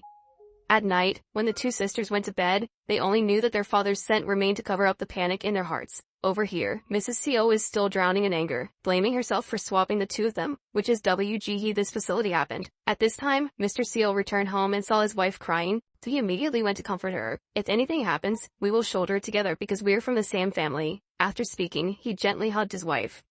The next day, as soon as the tycoon family arrived at the company, they were stopped by a group of journalists. They could only pretend not to see anything. Over here, former colleagues are also discussing. In the future, they will definitely not have the face to continue living without knowing that the fake girl they are talking about is their old colleague Jian. When Do-kyung returned to the company, he suddenly received a notification letter from the board of directors. There was information that my grandfather had been fired from his position. Had my grandfather been fired from his position? Do you dare to believe that this man kneeling on the ground is the real Sherlock Holmes? In order to help Chairman Choi's family neutralize the family's plot and save his daughter from the spiral of power struggle, he deviated from everything that had happened recently. After the file analysis, an anomaly was discovered. He went to his daughter's room, hoping to find some information about this journalist. Feeling that Han was definitely related to the incident, he wrote down the other person's license plate number. It wasn't even dawn before Han's workplace arrived. Not long after, the file target appeared. Mr. Seo quickly turned on his phone and compared it with the photo online to determine that this was the suspect. He immediately went to Han's car to write down the phone number, then called his brother, not forgetting to tell the other person to dress politely. Then gave his friend a card he had printed before. After completing the preparation work, Mr. Seo called the journalist, said he dares to reveal information about his daughter in the newspapers without permission. This is a criminal act. At the same time, he told Han to come to the newspaper office within 10 minutes. Otherwise, he would report to the police. The journalist heard that the other person was about to call the police and was scared and didn't know what to do, so he could only go to the parking lot to prepare to leave. At this time, Mr. Seo's friend saw that the distance between the two cars was getting closer and closer, so he got in the car, started the engine, and crashed straight into his car. A moment later the journalist rushed over, worried that he had had an accident. He pretended to apologize and said he mistakenly pressed the brake pedal. He took out his business card and handed it to the journalist. He said he could take him his car. The journalist also gave his business card to him. After finishing his work, the journalist hurriedly ran to the location he had specified. On the way, he called to inform Ji-hee, but she wanted the story to make a big deal of it. Unexpectedly, their conversation was recorded. Over here, Mr. Seo took the journalist's dash cam. He handed back the memory card and played the recording for Mr. Choi to listen to. Inside is a conversation between the journalist and his sister-in-law, Ji-hee. With this conversation, the problem will be resolved quickly. Chairman Choi couldn't help but wonder how he could get this important evidence. I remember that until he walked out of the gate, he still couldn't believe his eyes. He remembered that Mr. Seo had also asked for the journalist's phone number. Mr. Choi greatly admires Mr. Seo. He didn't expect Mr. Seo to be such an easygoing person. President Choi quickly played the recording. He was indignant and ran to find his wife to ask WGE she did that. That news was actually published through my consent, but it was embellished to see things going too far. At the same time, it was said that Do-kyung is a member of ETS group. If he is destroyed, it will be difficult for the corporation to develop, so they are not allowed to touch Do-kyung. But Ji-hee believes that only when they get rid of Do-kyung can they strengthen their position.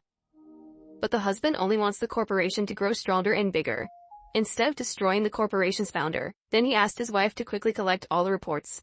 On the other hand, Mr. Seo was surfing the internet for new news about his daughter. Because social networks are so scary that they will be a knife or a blade that will destroy his daughter's life, he continuously scrolled through the news until the message no longer existed on the screen. Then he called their daughter, who was hiding in the mountains. When they heard the news, they were extremely happy. After that, the driver prepared to return. At this time, Do-kyung also called to inform Jian. Everything is her father's credit. This moment is so warm. Mr. Seo is waiting for Jian to return. When he sees her coming back, he immediately opens his arms. When they got home, the whole family gathered around the tray filled with happiness. Jian told everyone about his father's work as if he had seen it with their own eyes. The whole family talked and laughed happily, but they did not know that happy times were always short-lived. Just 1 month later, Mr. Seo will disappear from this world forever. On this side, Mr. No, after being fucked by his daughter, learned that the board of directors wanted to abolish his position as chairman. To prove his power, he attended the voting meeting. More than half of the people stood up to agree to dismiss Mr. No. And so, Chairman No was stripped of his position as chairman. Not only that, his daughter also blankly announced in front of everyone that he was abolished as president. Chairman No was so angry that he fainted. When Mr. Choi and Do-kyung were about to take him to the hospital, a person on the board of directors spoke up and said, "If you leave the meeting now, it means giving up your right to vote. There is no other way." They were just asking their bodyguards to take Mr. No to the hospital. But the voting results this time were still the same. More than half of the people present agreed to abolish us. Just like that, Mr. Choi and his wife were also relieved of their positions. Here, Jian's family eats together. At this time, Jiyook suddenly received a text message from Konji, learning of a tragedy in Do-kyung's family. Jian also read the news online about Mr. and Mrs. Choi's excision, but they still have a chance to turn the situation around, which is the shareholders' meeting held 2 days later. Jian was very worried about Do-kyung and pretended to stand up to go to the bathroom. Then he called Do-kyung, and at this time Do-kyung also needed their help. The company has many small shareholders, but the list of small shareholders is as big as a mountain. They're just asking everyone for help. Each person is in charge of a small department above the other and then contacts the shareholders to enlist their support. On this side, Do-kyung also did not have free time. He proactively sought to meet with major shareholders. President Choi also contacted everywhere for help. There was finally some harvest. Chairman Choi had the support of 2 major shareholders. Adding the shares of the 3 of them together, it surpassed Ji-hee's total shares. At this time, Jian received a call from Do-kyung. They announced that they were sure of victory in their hands, telling her not to contact the small shareholders anymore. When Jian heard the news, he was extremely happy. Mr. Seo, standing outside, heard it and quickly ran over to ask Jian how things were going. She told her father that Do-kyung's shares now surpassed his opponents. But Mr. Seo doesn't think so. Things are not as simple as they seem. That day has come. Many journalists have arrived. They all wanted to know if Do-kyung's family could escape this heavy burden. Chairman Choi asked Do-kyung to welcome the shareholders. As soon as he stood up, he discovered a major shareholder walking towards him. But she walked past without even glancing at them. This sudden action surprised them. But Mr. Choi still believes that the remaining shareholder will stand by them. At this time, the remaining shareholder appeared. He walked towards President Choi, bowed his head and immediately fell away. This unexpected action made them unable to react in time. Mr. Choi's face turned gray. Friends are sure that Do-kyung's family will fail miserably. Jian gives her father Do-kyung's phone number. At this time, the shareholders' meeting officially begins. As expected, everyone stood up and voted to abolish Mr. Choi and his wife's position. The chairman of the Congress also announced the abolition of the couple's positions from today. Mrs. No was so angry that she fainted. At this time, Do-kyung suddenly received a message from Mr. Seo. When the Congress announced that Ji-hee would become the group's president, Do-kyung suddenly stood up and said he would run for the position of president. Ji-hee's family is very surprised. The whole assembly is also surprised because Do-kyung has no support whatsoever. When he recommended me for the position of president of ETS Group, everyone couldn't believe their eyes. No one supported him and dared to say these words. It's no different than smearing it all over your face. Do-kyung stood in front of the major shareholders and explained that leading home was just a challenge set by his grandfather. Now that he has overcome the challenge, his grandfather gave him the mission to become president of the group. After speaking, he immediately showed photos of himself starting a business. As soon as the photo was shown, everyone started to stand still. Some even started to believe what he said. But he still hasn't convinced enough. So he took out evidence of her illegal stock trading, and everyone turned their eyes to her. He continued to play the recording of the illegal share buying and selling process in front of the shareholders. The hall immediately stirred up. Ji-hee quickly stood up and explained that she only buys shares outside the group. This statement proved the authenticity of the incident. The husband could only shake his head in frustration at this wife. So they conducted a revote, which means that the position of president will definitely be Do-kyung. Everyone stood up and applauded, and just like that, Do-kyung successfully became the group's president. In the elevator, Mrs. No said, "How can he do that?" Do-kyung said he was told by Jian's father. Through investigation, he learned that the shares of these people were all controlled by Ji-hee. Seo took advantage of his business sense and pretended to be Ji-hee's person to call them. Then he recorded it as evidence. So, Mr. CO helped Do-kyung turn defeat into victory. Chairman No found out. Not only did he not thank them, but he also said it was something they should do. Even the butler had to look down on them. Then he told Do-kyung to restore his parents' positions the next day. 3 months later, he returned the position of chairman of the corporation to him. This time, faced with his arrangement, Do-kyung did not have any response.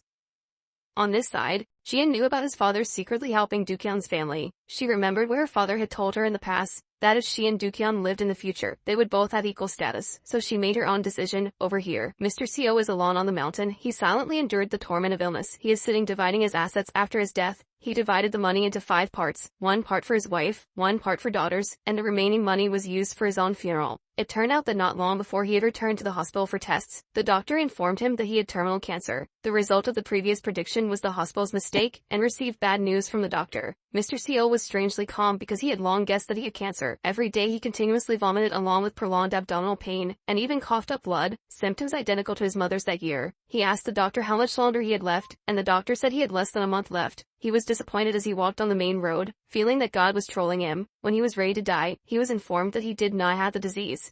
Right now, it's very difficult to have the motivation to continue living and knowing that I only have less than a month to live. Human life is impermanent. Life and death are unpredictable. Today we see it, tomorrow it is gone. No one can predict tomorrow. In the evening, when he returned home, he gave Jian 200 million won, hoping she could fulfill her dream of studying abroad. Jian was surprised why his father had so much money. He lied that this was the money he and his business partner earned. Jian thought he already knew that he was not have the cancer, but she did not expect that this was money that her father had exchanged in exchange for a living silver. The next day, the friend who had an appointment with him said that Jian had asked about his money. Even though he didn't know how to lie, he still tried to help him hide it. Mr. CO thanked his friend for doing a great job. At this time, the other person also noticed that Mr. CO's face was pale, so he asked if he had received false insurance money and given it to Jian, but Mr. CO said I had to live for the moment and take the opportunity to take a photo. The next day, he found Jian again and gave her a ticket to study abroad, departing a week later. The rush of time surprised her. Even though she agreed with her father to study abroad, she didn't expect it to happen so quickly. Mr. CO called and gave a series of reasons saying that studying abroad was his lifelong dream for Jian. Under his father's orders, Jian only bowed his head and listened. After they went out to watch his daughter's slowly disappearing shadow, he knew he didn't have much time left. So he forced Jian to leave quickly, not wanting to affect her future. That night he ran out of the house in pain and began to vomit. Mrs. CO opened the inner door and saw her husband like that, so she quickly ran out to check. Seeing her husband vomit feces, she immediately panicked, feeling that his symptoms were identical to those of her mother-in-law who had cancer that year. Over here, Gio suddenly saw his father's phone ringing. He suddenly took the phone out to look for him. He witnessed it all. Frightened, he ran up to ask, and G8 also saw it. He hurriedly ran up. Mr. CO ran into the room in pain. At this moment, he was in pain and could no longer stand. He could only crawl and sigh. He quickly took a ball of painkillers from his pocket, rubbed his shoe, poured the medicine into his hand, then swallowed. Over here, Jian didn't let her father realize that she knew he was sick, so she stayed out alone until late at night. At this time, her brother suddenly sent a text message asking her not to be too heartbroken and wait until tomorrow to go to the hospital to confirm again. Jian asked the doctor if they hadn't guessed wrong a month ago. Would her father have been able to undergo surgical treatment? The doctor said her father had chronic cancer, so it was not convenient to come to a conclusion. Jitae asked if he could have surgery soon. The doctor shook his head and said the cancer had metastasized, even if surgery or chemotherapy were not effective. On this side, Miss CO has also quit her job and feels that she is the one who should die. He said his wife must not die because she is currently the only guardian of their children. At the same time, comforted his wife that thinking back, her mistake at that time was not too terrible. Hasn't Jian found her path now? At this time, Jian was sitting in the park. She thought a lot and felt that she should happily go with her father to the end of the journey, so she returned home as if nothing had happened. Mr. CO thought she still didn't know about her illness, so he asked her if she had completed the procedures to go abroad. Jian said she would temporarily not go abroad to study anymore, but wanted to stay by her father's side. Then, admitting that she knew everything, if she couldn't be with her father in the last days of his life, she wouldn't be able to forgive herself for the rest of her life. After hearing this, Mr. CO became angry and did not want to make his daughter suffer anymore. Jian said she would definitely study abroad but couldn't go right now. Jian decided that he could only agree to let her temporarily stop studying abroad. On this side, Mrs. CO has also resigned from her job. Hearing her father's vomiting, Jian felt very heartbroken. Mrs. CO told her to cheer up, otherwise, her father would be very sad too. At this time, Mr. CO also came out of the bathroom, lying that he didn't understand why he kept bothering to go to the bathroom. Then asking Mrs. CO why she came home so early, Mrs. CO said she wanted to go back to her hometown with her husband and she couldn't let him go alone. Then he told Jian at home to take good care of her sister-in-law. Jian also wanted to follow, but her father refused. She held back tears and walked to her parents to the car. She waved goodbye to her father. She still kept a smile on her lips. Until the car went far away. Ji-in couldn't contain her emotions any longer. But there was no longer any help for her father. Ji-in went to work like a lost soul. Seeing that Do-kyung had been waiting for him for a long time, Do-kyung felt a bit shy. He originally intended to look at her for a moment and then leave, but he didn't expect to be caught by her. Suddenly he saw Ji-in crying, so he ran over to ask. At this point, Ji-in couldn't stand it anymore. Ji-in leaned her head on Do-kyung's shoulder and burst into tears. Only when standing in front of her brother can he take off his disguise and become a pitiful girl who loves tales. Not long after, Do-kyung came to see his parents. Do-kyung asked his father if he should listen to him and reinstate them to their positions. Mrs. No immediately said yes. Mr. Choi said he had resigned. Do-kyung has also accepted his father's resignation, so he has no intention of restoring his mother's position. Mom asked him why. Do-kyung said this is a group of shareholders who have agreed. The next day, his uncle came to find him and submitted his resignation letter. But unexpectedly, Do-kyung rejected his resignation letter. The uncle couldn't help but be surprised. Do-kyung knows clearly that he did all of this for the company. Even though the way of doing things is not correct, they all want the company to develop better. In the end, the two started making trouble. After hearing the news, Chairman No was extremely happy. He forced Do-kyung to return the chairman position to him. Do-kyung said a lot of things, but the bottom line is still based on the porridge and my strength. Why should I return it to him? Grandfather was angry and couldn't do anything. After Do-kyung left, he thought Do-kyung was angry, so he did that. So he asked the butler to call Ji-in to come to the hospital to see him because he thought that only Ji-in could calm Do-kyung's anger and give him back his position as president. When Ji-in arrived at the hospital, he thought this time she would be scolded by Mr. No again. Seeing that Ji-in looked scared, he immediately said he called her to apologize.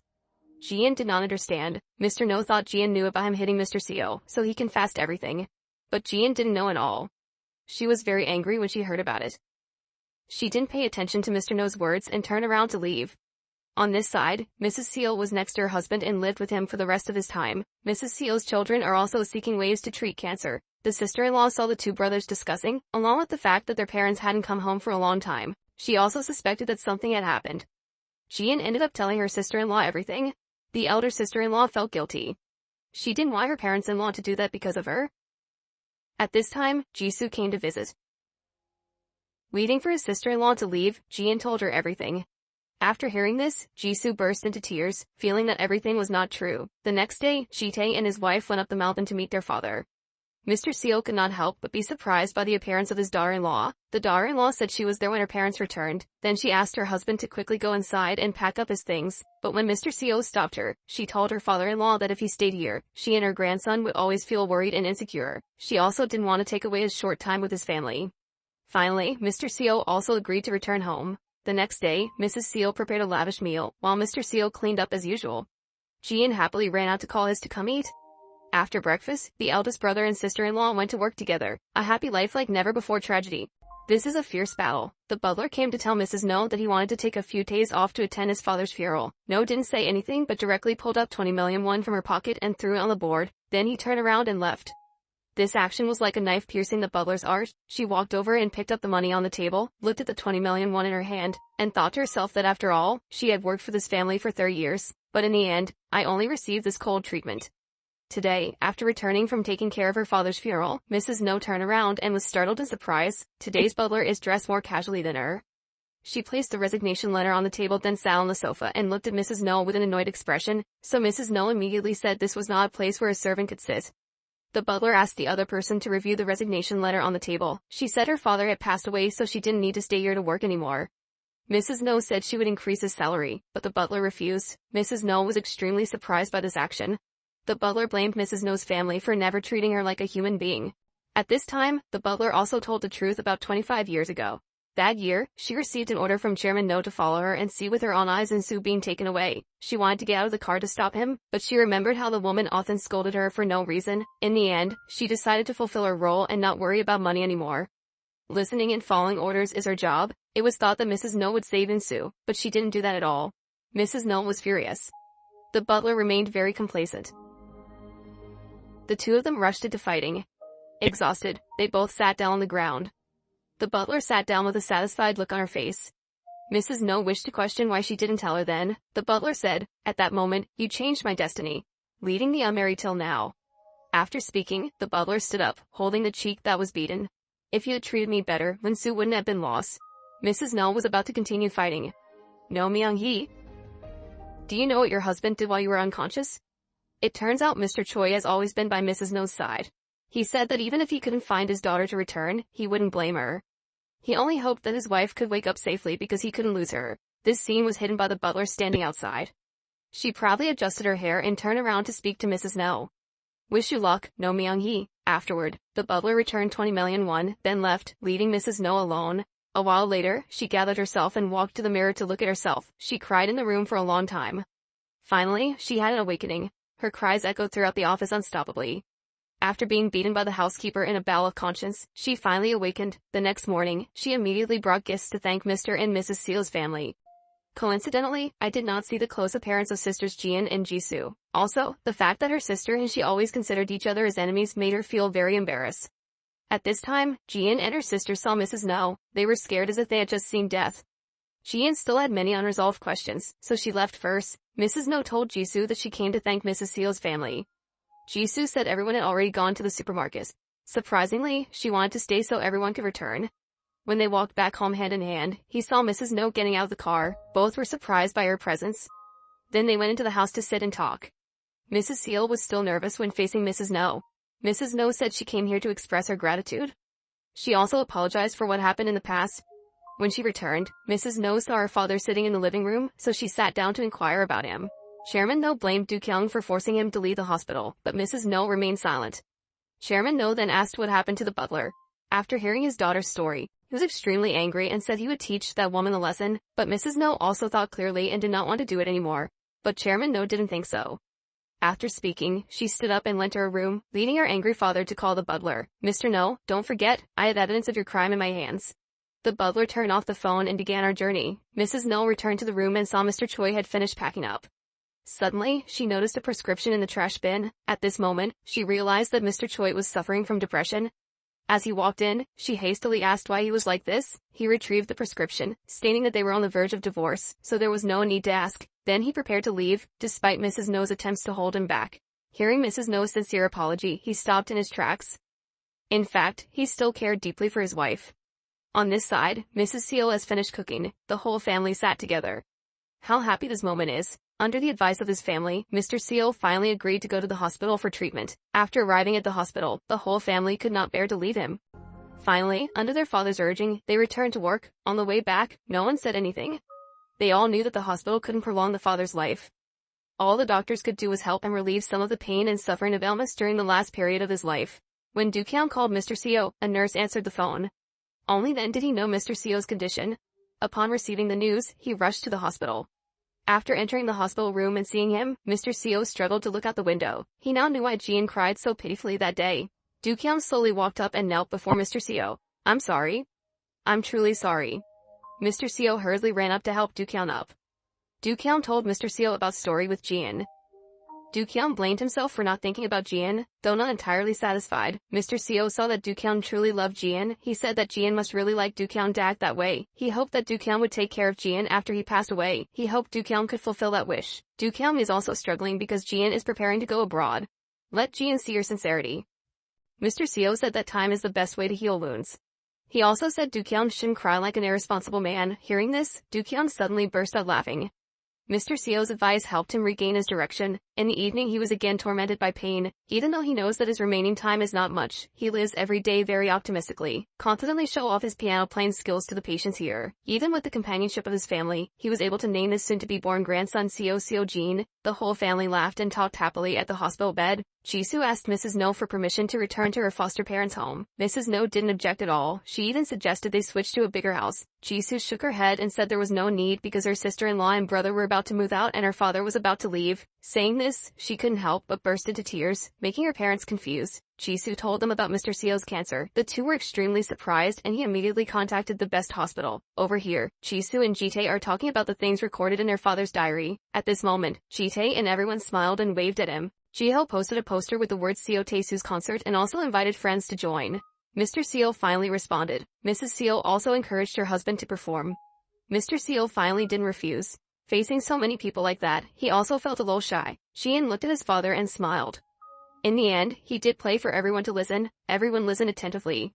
Mr. Seo was passionate about playing the guitar on stage. The performance ended, and he had fulfilled his final wish. Do-kyung stood and watched from afar, then quietly left. Afterwards, they took a photo together. Jian let her father rest under the tree. Mr. Seal reached out to touch the sunlight. Everything is beautiful. Thinking back to the time spent with my children suddenly makes you feel happy. The whole family discussed where to take Dad for the next few days. Jean turned around to call her father and found that he didn't respond. She thought he was too tired, so he fell asleep. She immediately went to call her father but still did not receive any response. Dad? Jean immediately froze and looked at her father, who was sitting motionless in fear. She stood still in silence. Hearing Jean's call, everyone immediately looked back. He ran to his father, repeatedly calling him to wake up, but he could no longer hear anything. Jean bent down, grabbed her father's face and repeatedly screamed for him not to leave. Mrs. Seal trembled and fell down. Dad? Dad? Mr. Seal's life has truly been too miserable and too tiring. More than half of his life is busy because of stress. In another life, everyone hoped he would live happily without suffering much. Mr. Seal's sudden passing left everyone completely distraught. Ji stood next to her mother. Jean sat leaning against the wall like a lost soul. His two sons also silently shed tears. Chite told Gio to take Mom to rest. Mr. and Mrs. Choi also came to offer incense. Jean saw that they still hadn't resolved the conflict in their hearts with the couple. After she first thanked him, she went out alone. Mrs. No quickly called Dukyeon. Dukyeon said if he went there, Jean wouldn't be happy. After saying that, he hung up the phone. They buried Mr. Seo under a tree. Because Mr. Seo is like a tree, he always sacrifices his illness without needing compensation. They all know that their father's last wish is for the family to always be happy. 1 year later, Chite was promoted to department head. Mrs. Seo stayed at home to take care of the grandchildren. Jiho also opened a bakery and had a girlfriend. Jisoo and Hyuk are preparing to get married. Mr. Choi became a university professor. Jian still always strives to study. She listens to her father and goes abroad to study. The two people's feelings are growing stronger and Jian is still trying to learn. Today, Jian decides to come back to her homeland. Jisoo and Hyuk go to the airport to pick up Jian. Jian has changed the laws. That's why they didn't recognize Jian. Jisoo drives Jian home. Hyuk was nervous, but luckily they arrived safely. Jian wants to watch the Whale mirror. Everything around has changed the laws. Suddenly the forest girl walked away, and she saw Dukyeon sitting on a shopping cart, eating cake and drinking milk. She didn't understand why he was the president of a big company and why he was here. After returning home, I couldn't help but feel happy when I saw my lovely niece. When GH heard the news that his sister was returning home, he immediately ran home. She would cook a tray of rice and meat to celebrate Jian's return home, but now their family is missing an important person. Returning to the room, Jisoo told her. Since Jian went abroad, Dukyeon resigned as chairman and left the position to his uncle. The next day, the whole family visits their father's grave. Jian can't hold back her tears and bursts into tears. At this time, Jian suddenly remembered that she forgot to put the photo she brought at her father's grave. When she arrived first, her father's grave saw another wreath of flowers, which made her very curious. At this time, Dukyeon also just left. On the way home, Jian received a call from her best friend asking her to go on a blind date for her, because yesterday, she had made up with her boyfriend and had already made an appointment with the date, so she couldn't help but come. Jian was a little confused. At the end, under her own earnest pleading, Jian finally arrived at the meeting point. Her best friend told her to just say her name and the other person would know who it was. When Jian went on a blind date for her best friend, she unexpectedly turned out to be Dukyeon. Dukyeon doesn't seem surprised at all. He sat down in front of her. Jian assumed that he had joined hands with her best friend to trick her, but Dukyeon denied it. She didn't dare that Dukyeon would go on blind dates, but he said he went on a blind date many times every day, but would have thought that today he would be deceived. Jian quickly apologized because her best friend had an urgent matter so she couldn't come. Dukyeon listened and frankly said it was definitely so.